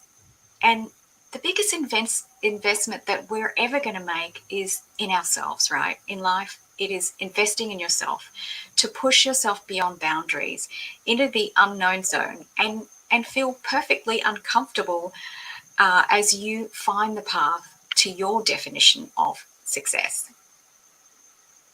Thank you, Indra. So I want to give a huge shout out, a huge thank you to each of you for joining me. Really been thrilling to hear your perspective and fascinating to hear your journeys. So thank you. And go amplify more women, and celebrate Women's History Month together. Thank you. Thank you. Thank you. Thank you. Thank you so much. Okay. I think we're going to go to, okay. The live stream show, Shira. I'm going to introduce Shira Lazar, who is founder and CEO of the digital media company What's Trending, and has launched Deposit. You tell me what's the name of your new Web3 venture on positivity. So Shira, welcome. Yeah, thank you for having me here. I appreciate it. Thank you, Shira. It's a pleasure to have you. You have such a huge, have had such huge success with What's Trending. And I guess what I'd like to ask you, and our next panel is going to be on women in Web3. Yeah. Women in Web3 and AI. Amazing. Is, what can you tell us about your, let me step back. Why have you made the switch, or so involved in Web3, and because you have such a big presence in Web2 as well with your What's Trending. Yeah, thank you. What a great question. Well, good morning, everyone. I hope you're having a good day, getting those good vibes going. I feel like I need to remind people that we're alive sometimes because we're sitting staring at the computer, right? As much as we're connected, let's remember to connect with ourselves today and breathe. So, I mean, the question you're asking, why I got into Web3 when I was in Web2 is exactly why I got into Web2 when I was auditioning for shows on E! and MTV and wasn't getting the jobs, right? So Web2 provided me with an opportunity to do what I love doing without getting the permission to do so. And so, while Web2 created a lot of opportunity with social media and really building the brand of you, right? You could build your own portfolio. You don't need to get hired to prove to people that you're good at something or you love something. There was still an issue with ownership. So when you're on the social media platforms, yeah, there are a lot of creators that make money through brand deals or through money that you make through these platforms, depending on your viewership, right? And through advertising. But it's really difficult. That is still like the 1%, as we know. And even with that, who owns your content? It's still, and who owns your community? It's still the platforms. And so the beautiful thing is with the blockchain and with Web3 is you build the contract. If you're an artist, if you're putting a part of your creation, a video, it doesn't need to just be an NFT that you all might have heard of, right? It could be anything that is a digital asset that you create on the blockchain and is attached to a contract. That's a contract that you create. So it says a percentage and amount you get if someone buys this. Whereas, YouTube has a program and they take a certain percentage, you take a certain percentage. It doesn't necessarily, it's not always great for the creator. But what happens when the creator starts creating those contracts? Well, what do you think happens? We start, obviously leaning it towards us because we're the ones doing the work. But also there are obviously fees the platform takes. I think there needs to be a respectful give and take there. And so that is why for creators, this tech is so revolutionary. But with disruption and with tech disruption, there also comes communities that come with that and a bit of a lifestyle and a mentality. So what I loved about Web2, which is when I entered this space and I was coming from traditional Hollywood and entertainment, there were a lot of kids, but there's this very vibrant culture. Because inherently what people were doing was they're disrupting the status quo. So with that comes, a bit of a creative rebellion, which is really fun to be part of. And then when mainstream people come in, legacy media, and it starts becoming just part of our life and culture, that sometimes changes a bit again. And I was seeing that change. See that in even just, if you look at Web2, yeah, just Web2, Twitter, right? First it was, individuals, creators, and then increasingly, brands became involved and legacy media. And yeah, that individual voice, it's harder to to get there, than probably when you started. And is a reason I think so many are turning to the blockchain. Well, yeah, and I think that a lot of people get very maybe alienated or intimidated because it seems like this really advanced technology, right? Like, oh, I'm not an engineer. This seems like a bit too much out of my abilities. And yet what I'm trying to tell you is with these moments that happen in history, it's not just tech that changes. It's there's communities that are built around it that are really beautiful. And that's what's always attracted me to it. Listen, I'm not a technologist. I'm a trend forecaster, you could say. And I've figured out how to basically communicate how tech is going to impact our culture. And I'm more coming into it from, how is this going to change our lives? How do we make this more understandable for all of us and more accessible?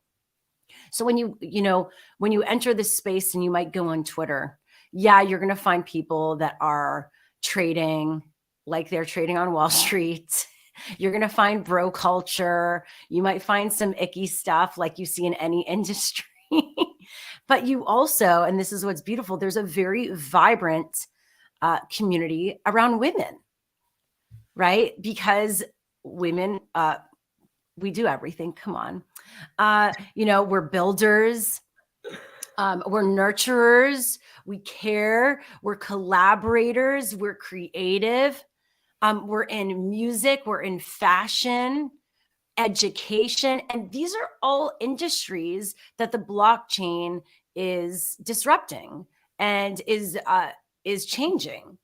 And so, yes, of course, you'll talk about how these industries are going to change and create more ownership. And in different industries, it's certificates of authenticity, right? So if I, even in fashion, own a bag, Prada bag, how do I know it's really Prada? Well, it has an NFT attached to it. So I know this is going to be real, right? I'm not going to be buying a fake one, although no hate if you want to buy a fake one. But around all of this stuff that I'm talking about that might be gibberish, there are humans in those spaces that want to connect. And that's what I think is really beautiful about it. And that typically is the entryway. Because then when you go offline to these events, or maybe you're here, you see, wow, this is more than it is tech, but it's more than just tech. It's community. Really very powerful. Thank you. Thank you, Shira. I think you really bring it home for so many of us. And I'll just ask you, maybe you talked a little about this, but why could you share 2 reasons why women should be learning and paying attention to Web3 and AI? Yeah, definitely, because it's part of the future, financial and technological. And so we have to follow where the money is going, because we don't want to get left behind. We have been left behind in the past, and we deserve more. So if you don't want to be what's so behind, important about this time, where we are now with for many people, they're still like, well, what is Web3? What is the blockchain? Your community people know, but for many people, they don't. Well, yeah. And I want to emphasize, don't get too lost in that. You're going to be learning new things all the time. Even I've been in this and this is crazy. I mean, it's been 1.5 years, right? Like, legitimately. I don't say I'm an expert. I hate when people call themselves experts, unless you have a doctorate, unless you've done research papers, like I am learning along the way too. So don't think just because you come to it with a certain knowledge base or don't know anything, that doesn't mean you shouldn't be part of something. Right? I think that's probably a big stumbling block for people. Yeah, totally. We stop ourselves. And then what happens is, how many of you got on social media and said, oh, I wish I'd known about this earlier. I wish I knew about it early enough, where not just to create an account so I could get more followers, maybe, which leads to more business. But imagine if I was so early that I could be part of these companies and get equity. Right? Like, how cool would that be? So when I say these things, I hope you're going, Okay. And I don't even care how old you are, what your background is. There are literally all types of people in this space and all types of industries and all types of backgrounds. And you could find something for you. I promise. If you go on Twitter, or, and search hashtag NFTs or hashtag blockchain and whatever the subject matter is that you're looking for, you will find people who have those passion points too. And then it's just step-by-step learning. You might not understand why you're in it or what it means to you, but it's a learning process, right? There's a learning curve, and you have to be open enough and curious enough to know that it is a journey. What you know today will be different than what you know, in a month. So just be patient with yourself. But again, companies are starting to build on this. I would say legacy companies even are starting to build divisions in Web3, right? And then new companies are raising money to build new companies in Web3 and AI. I would say even AI is even more sticky right now. And so even the fact that you're learning about this gives you a leg up. Even you showing up today for this gives you a leg up. So let's just say you've already gotten started. That's great. That's great. Thank you, Shira. Just one, and why is it, I think I heard you interviewed on CoinDesk about this, why is it especially important to women and women of color to be in this Web3 space? And I think that would be valuable if you could share a little bit. So already in tech, there's this small percentage of women, and then even smaller percent of women of color and Black women, and then even lower for trans women, right? It continues to decrease. And because of that, when less people are involved in it, there's less money moved into those communities and to those people, and they're not getting a piece of the pie, which means that we're continuing to sustain systemic inequality. That sucks. Why do we want to do that, people? And so that means it's not just about the cis hetero white men. Of course, there is a lot on them saying we're going to make these changes, but it's on a lot of us also as women who have that privilege to make sure if we're noticing these things, we're making sure to look around in our spaces and say, who else is here? Because yes, there could be women. Yeah, go women. We haven't typically been in these spaces, but guess what? We also get to open the doors for women of color and Black women too, and make sure they aren't left behind. Because, if anyone is, like injustice anywhere is injustice everywhere, right? Like similar to Martin Luther King Jr. Like I believe in this so much for everything that we do. If you see a little bit of something somewhere and it's impacting you, but if you're in it, if you've finally gotten the permission, help others, right? Because if you're seeing that it could impact you, continue, guess what? Or it's impacting others, it will end up impacting you if you don't make the difference. So. Thank you, Shira. Thank you. I think it's a great message, and it'll be a great way to get to our next panel. But I want people to know, how can, before we do that, I just want to go back to Shira, just to ask her how we can find her and learn about Web3 and what she's doing. So Shira, I appreciate it. Well, at Shira Lazar everywhere, find me. I'm constantly creating content. And also I have a weekly Web3 newsletter for newbies and those who can't keep up. We make it informative and fun and conversational, like I'm speaking today. And it's called a lot of news too. I subscribe, and yes, a lot of news in there, and it's fast to read. So yeah. Yes, thank you. So yeah, it's called The Alpha. I publish it every Sunday. So if you go to my social media or my website, shiralazar.com, you can subscribe there. It's very easy. So that's a good starting point. Okay. Well, thank you so much, Shira. Thanks again. A pleasure to have you. Thank you. Yeah, thank you so much. I hope this was valuable and helpful. And absolutely. And welcome to this journey. And thank you for being here and for showing up for yourself in this life and taking a chance. So appreciate it. And thanks to you for putting this all together. Awesome. Awesome. Thank you so much, Shira. See you soon. Okay. So I'm really excited to introduce our next speakers. I think, Shira has really set our mindset for talking about women leading change in Web3 and AI. So I'd like to welcome Mariah Howard. Hi, Mariah. Hi. Hey, Rose. How are you? Hey. I've only heard you speak. I've never seen you actually. So this is very exciting. Nice to see you as well. So Mariah Howard is a developer, an engineer, and educator in Web3. And she'll tell us more about that. And Jennifer Navarrete is a podcast producer, Web3 enthusiast, evangelist, and the founder of National Podcast Home Month. She'll tell us more about that. But Jennifer's been a great collaborator on this whole summit, and just is really remarkable. So thank you to both of you for being here. And let me start with Mariah.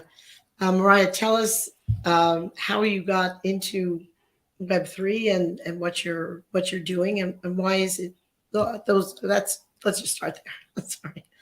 Well, my name is Mariah Howard. I'm also known as the mother of marketing on the internet and on social media. It's the brand that I've built because where I started was actually in healthcare and medicine.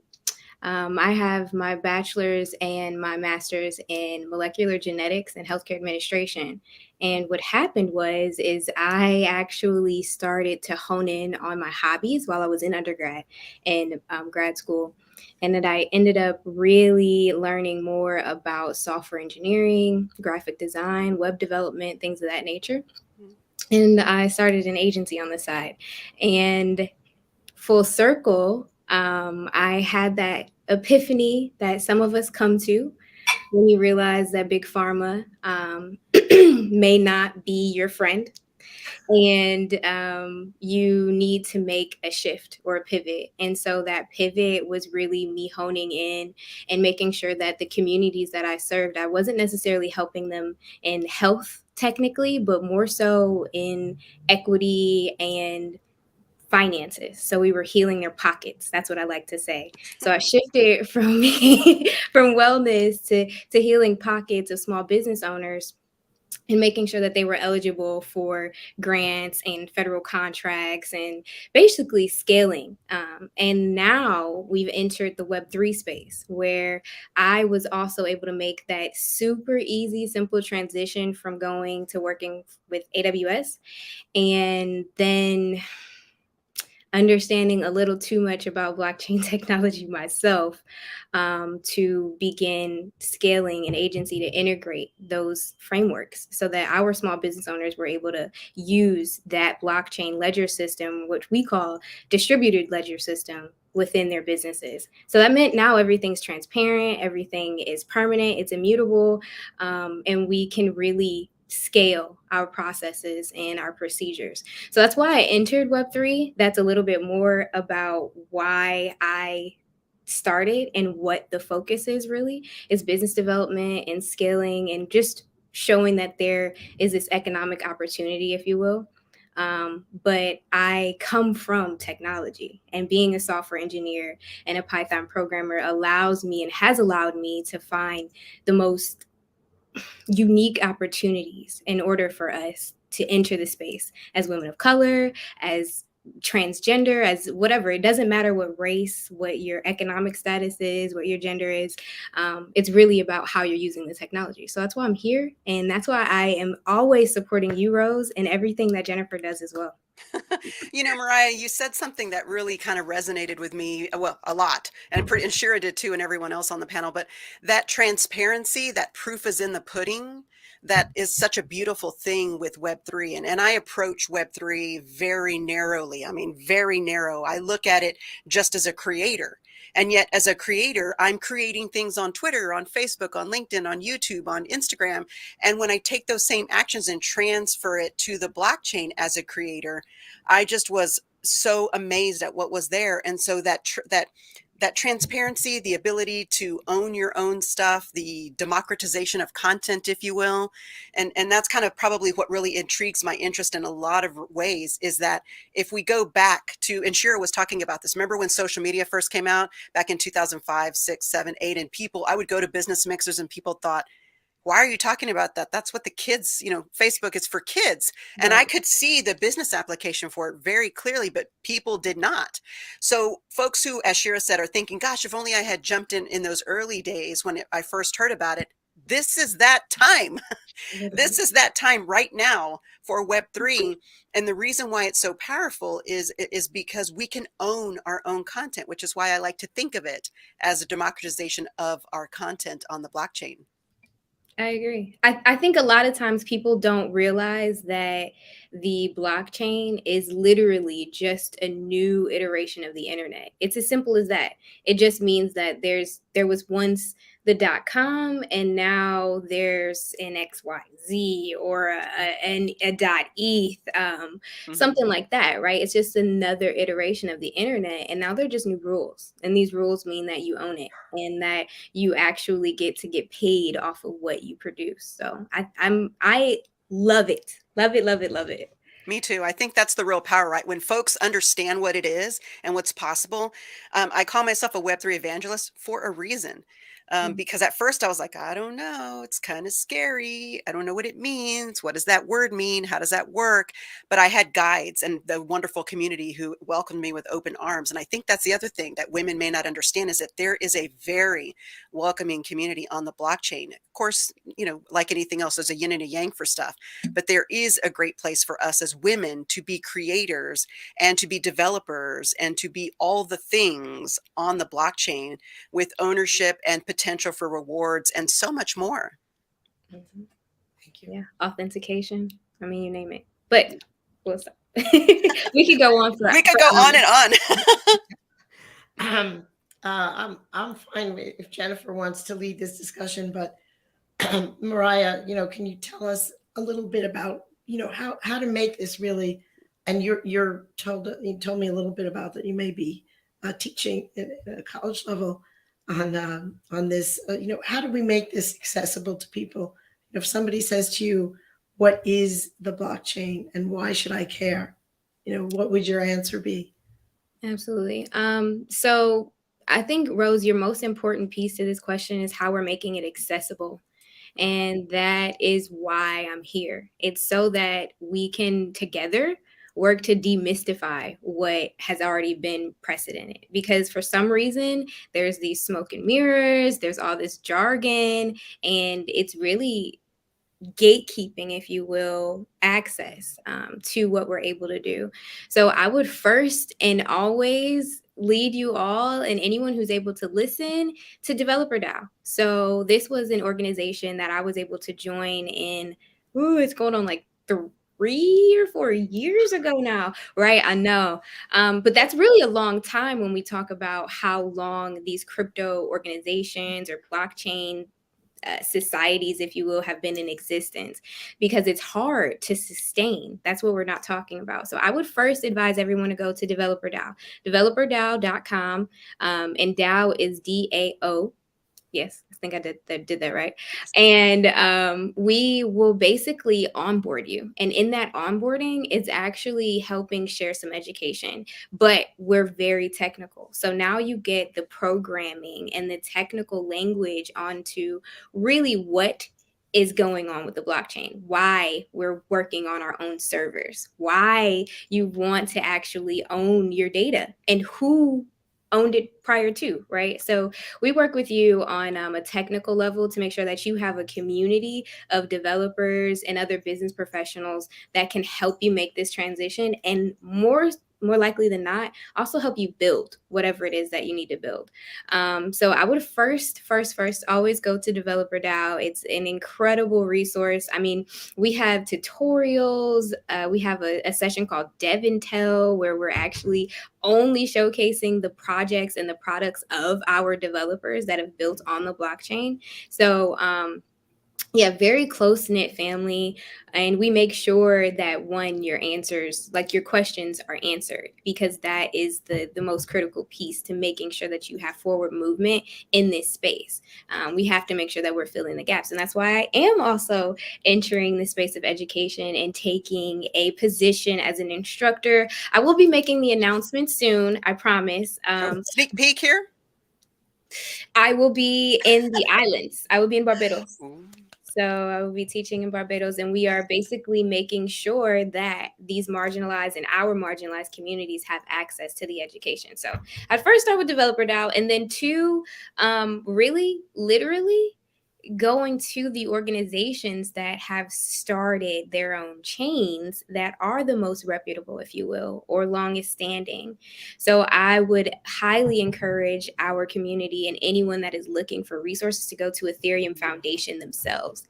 And Ethereum Foundation and the Ethereum Fund, actually Vitalik and his mother, because he started this when he was 19 years old, work together to create documentation and educational tutorials and consistently make sure that we understand how Ethereum is actually moving on the blockchain. So those are two resources, because I want to make sure that you actually have like the credible and useful, advantageous resources to be able to move forward in this space, because there are tons and tons of people producing content and doing all sorts of things. But if you want a first streamlined curriculum, if you will, about blockchain technology and how to get started and what you're able to do, I would go to Developer DAO and Ethereum Foundation. Thank you, Mariah. Jennifer, I'll let you. Okay. Yeah. So I'm going to piggyback right on top of that, because education is key. We are in the very, very early days of this. I mean, I know it seems like there's tons of headlines and maybe it's like, I don't know what that is. But if we think about Rogers' bell curve, right, we're still in this innovation and early adopter stage. So there is no pressure per se to feel like I've got to go do all the things. What there is an opportunity to just become a sponge and learn and soak up all the knowledge.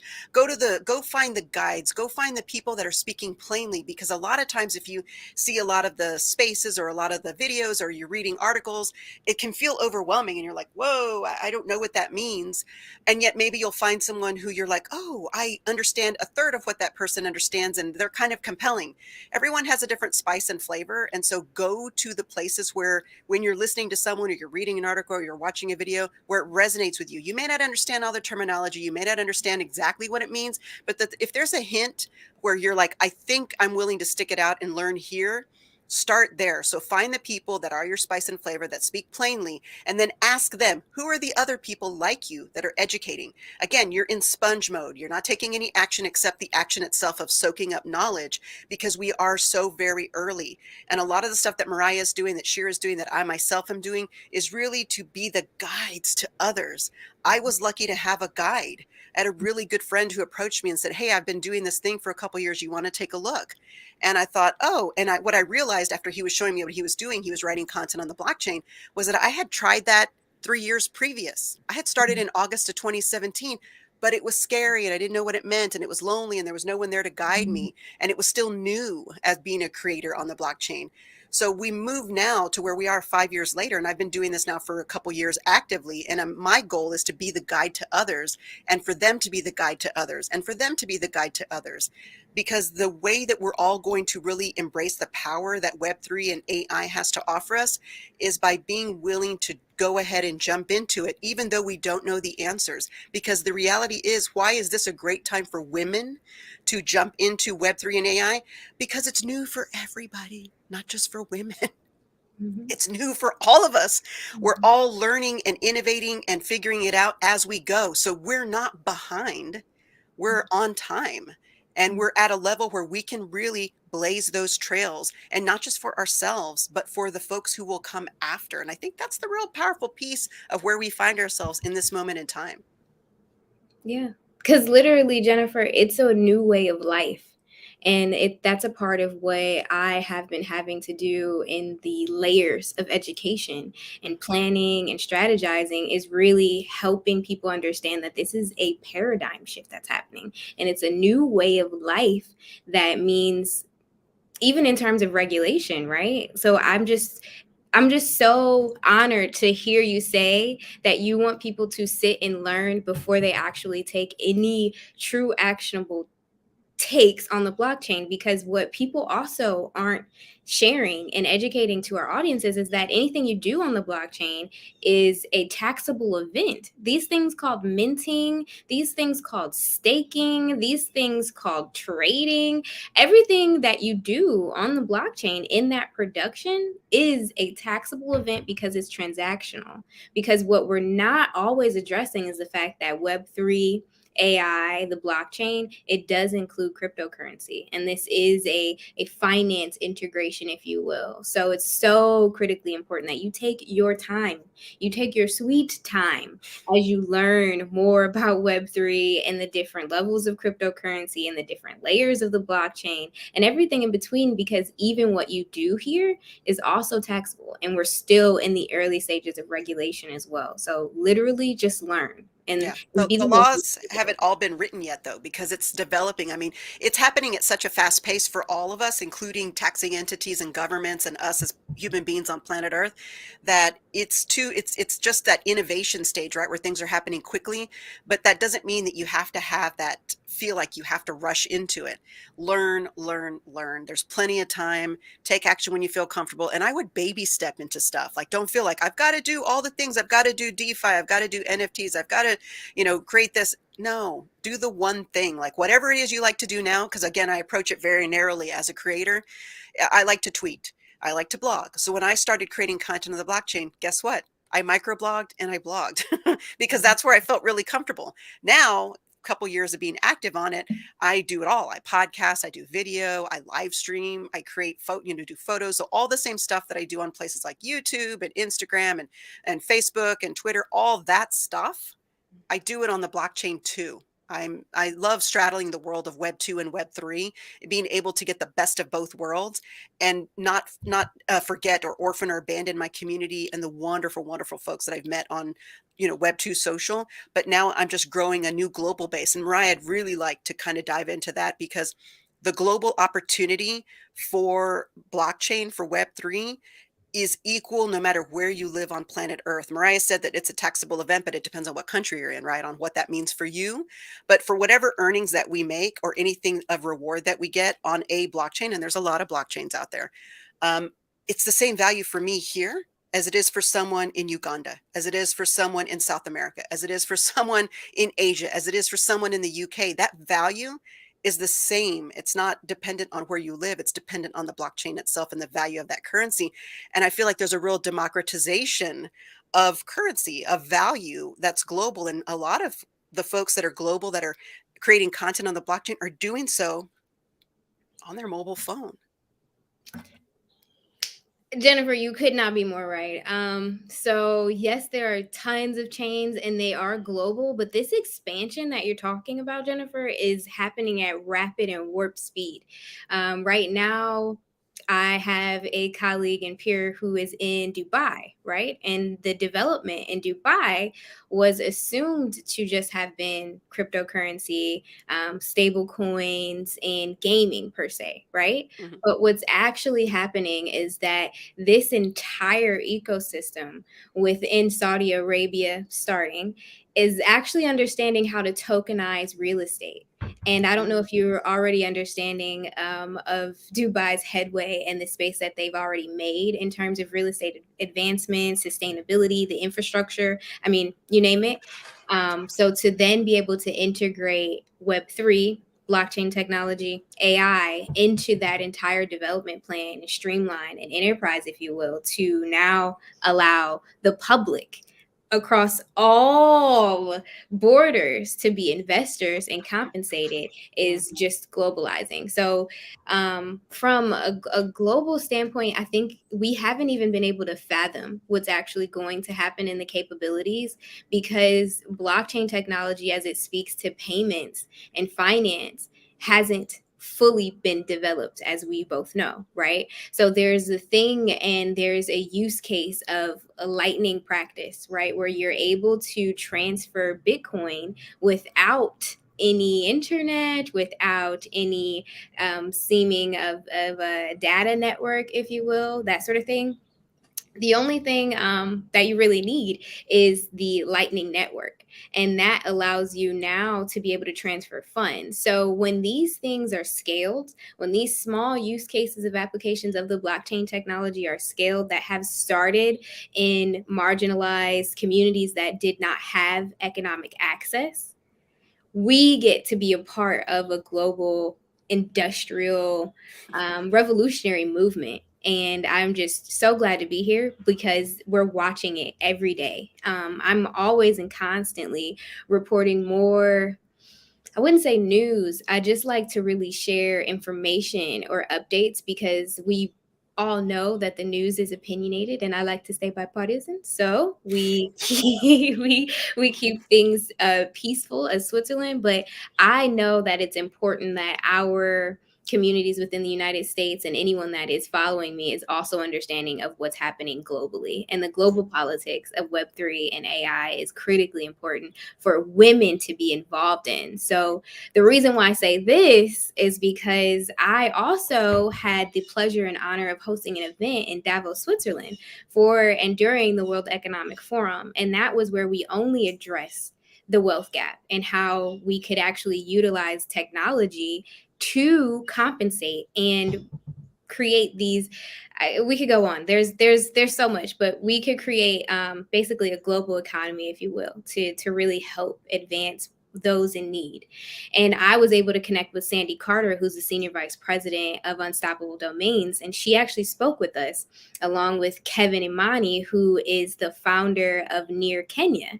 So Near is actually a blockchain protocol, but they're expanding as well, and they're expanding so much that they are also extending power, access, and finance to different countries within the continent of Africa. And first is starting with Kenya, and he just happens to be my colleague and friend, Kevin Imani, who's the director of Near Kenya, right? So yeah, Jennifer, the global expansion is nonstop. It's endless. And we really, like I said, haven't been able to see what it's going to look like because, like you and I both know, that regulation hasn't been ironed out yet.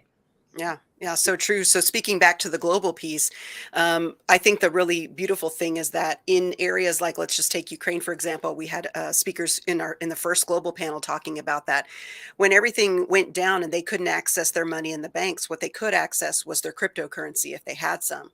So as some people were fleeing or some people were staying, and how people could then give funds to those folks was through the cryptocurrency, was through the blockchain, where if people wanted to support them, they could go directly to those folks and those wallets. So there's a real shortcut there, and there's a real powerhouse. And not for folks who are looking at this and going, that all confuses me.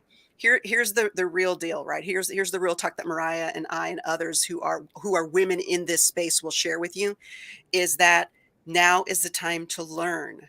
And even just to address AI a little bit, that's super big right now, right? ChatGPT, before we close out. We think about things like ChatGPT and Midjourney and for all kinds of things. That is shifting and growing and changing in a lot of ways. And if you're putting your head in the sand on Web3 and AI, it's worth the time to just explore and investigate and think about using it as a second brain for your own content, to mine the own content that you have years and years and years of blog posts, of social posts. Think about having it as a second brain for you. Or at least that's how I approach it. I'm curious, Mariah, how you approach AI in your work. Woo!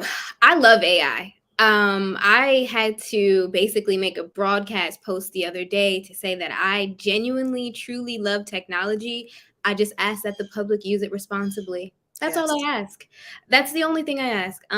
Because AI, I was going to say this. I was going to say, how would you feel if I told you that ChatGPT, Midjourney, a few other AI softwares, if you will, have actually just most recently been streamlined and commercialized. But the US government and tons of private intermediaries, TikTok, have been using AI for the past 5 to 10 years. And now these things are becoming accessible and mainstream for us as civilians, if you will. So I think it's, from my perspective as a developer, as a software engineer, it's more so been about, well, how am I going to best translate this to my community and my people, especially Black women, without scaring us? Because we aren't able to move forward with the technology if we don't use it. But if we're using this AI technology and all of the software in between, we are also susceptible to it being used against us. And the problem is that we don't have nearly as many Black, brown, women, transgender, all types of religions. We don't have as many and as nearly as much representation in the technical development of AI. And that is what actually matters, because if you're not working and building into consideration that I am a 39-year-old, half Puerto Rican, half Croatian, 5'6", 145-pound woman, right, who has 3 children and doesn't have the time to necessarily read through hundreds of pages of literature, then you need to make sure that your developer actually does come from that mind or that sound or that mindset or that philosophy, so that what is being built that's going to be commercialized also speaks to her, also is being inclusive and recognizes her needs and what she faces on a daily basis. Because otherwise, this technology and AI itself is incredibly harmful. And it's not something that I would want to move as rapidly as it is without regulation, and there being some form of headspace and legal way being made to ensure that representation is actually being built into these models.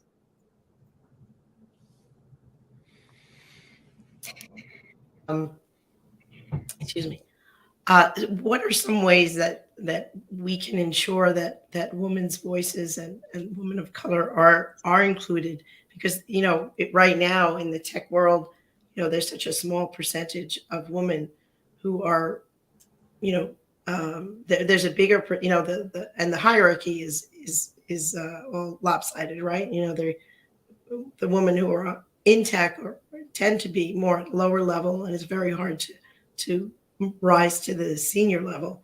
So what can we, listening, everybody here, do, and what should we do to protect ourselves so that even if we are interested, we're not going to do something like you say, where we're, creating an asset, on a blockchain that we really don't understand and that's taxable.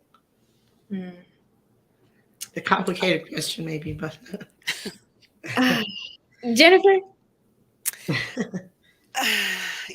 That is a big question and a bigger question than we have time for here. But I will say that the key here is that everything is being developed and happening so quickly. And the key is learning. And you can't learn alone. You can't learn in a silo. You've got to gather people around you, because the more that we learn individually and then come back to one another and share what we've learned and have discussions, the better this is. Here's the kicker, women, ladies, we cannot not be at the table. We cannot not take charge. We cannot not blaze that trail. We've got to blaze the trails. We've got to, and don't just be at the table because you've invited, build the table, invite others. Be part of that forefront of what's happening. And you could say, well, I'm not you, Mariah, and I'm not you, Jennifer, who've been doing this for a few years. We weren't that a few years ago. Start now. And remember, the goal here is not to just build it for yourself or not to learn just for yourself. Really, the goal is to learn it so that you can transfer that knowledge to others, so that they can transfer the knowledge to others, so that everyone can build the tables and everyone can be at the tables and everybody can blaze those trails. This is something for everyone, and no one, I don't care where you are on planet Earth, should get left behind. And women have the opportunity to be at the forefront of every single bit of this. And the only thing that I would add to that, Jennifer, is that in terms of building and with our community, and if we really want to speak to accountability, is to understand that we all to understand that we all know that the space is being dominated by white heterosexual males. Okay. So if that is the truth and the reality, then that means we as women need to lean on our counterparts, on our fellow men and that community, to make sure that they're doing their part and their due diligence to lift as they climb, because they will continue to have this headspace, but it won't be as worrisome or burdensome if they're bringing more women with them, if they're bringing more Black women with them, if they're bringing more Latina women with them, if they're bringing more, you know what I'm saying? If they actually do that, then we would move faster. So I would say moving forward, I'm sure you have in your network like I said, a heterosexual white man that is in technology, that is well-versed in finance, whatever you name it. Well, now lean on his network and ask him to be more accountable and actually leading the space with you as a guide, because you're not actually telling him to take on the responsibility alone. That's what I would end or really share with the space as an actionable step to take. But otherwise, learn. You should be spending time actually building up your toolkit for Web3. So if that means you're literally just collecting people that know more than you, do that. If that means that you're gathering books that interest you, do that. If that means that you're listening to podcasts, whatever. But it's really just about this information that you actually take in for yourself right now, because we will be in a different space fairly soon. Thank you. And I'll just say, no, let's go to Jennifer. No, I completely agree. I love this conversation. This is not, all of these conversations throughout the whole thing, this isn't the only time we're going to have them, nor should it just be relegated to this one moment in time. Have these conversations with your girlfriends, have these conversations with your friends, with your colleagues. Rose said, let's get this party started. Let's get the conversation started too. Yeah. Because the thing is, blockchain is actually about self-sovereignty. It's a whole, that's what we mean when we say it's a paradigm shift. That's what we mean when we say that these are new changes being in a new infrastructure and new systems that are being integrated worldwide across all industries. So that's why it's important to understand, like, just start with the ideology of what this means and why it matters. And that could be a conversation that goes on for days. Who doesn't want to talk about freedom? And if we go to what Gail Becker said, what are you waiting for? She talks about starting your own business. And I will say that I jumped into this, and I started out as a wire service reporter for the Associated Press, and was thrown into, my a job where I was in charge of the desk from 6 a.m. to 3 a.m. and there was nobody there in the morning at 6 a.m. But you do the things, you do what you have to. And then, I became active on social media, and I saw what a phone can do. I was at an event and heard a poet at the New York Public, on the steps of the New York Public Library, took the video, checked out who the choir was, what song they were singing, all on my phone, and posted it. And, it got a lot of attention. So there's so much power in technology, and women need to, step into using it. And one of the things I've met Jennifer because she started a daily show about Web3. And I said, well, Jennifer, I'm working so hard. I don't think I can do this every day. And she said, well, up to you. But, she kept it short. And that's really, that learning. And I guess, I'm on the blockchain with Hive, so it's really important for us all to dive in, because you don't want to be left out. And it sounds like, there's this paradigm shift you're talking about is so important, and we all have to be, all of us women have to be part of it. Absolutely. And we should take pride in leading the way. I think it's really more important to understand that there's nothing wrong with us being leaders in the space. It's actually going to be more advantageous and helpful for society if we haven't already seen what it looks like being ran and governed by men, right? So if we can actually take into account that the power is ours, it's within ourselves, we've always had it.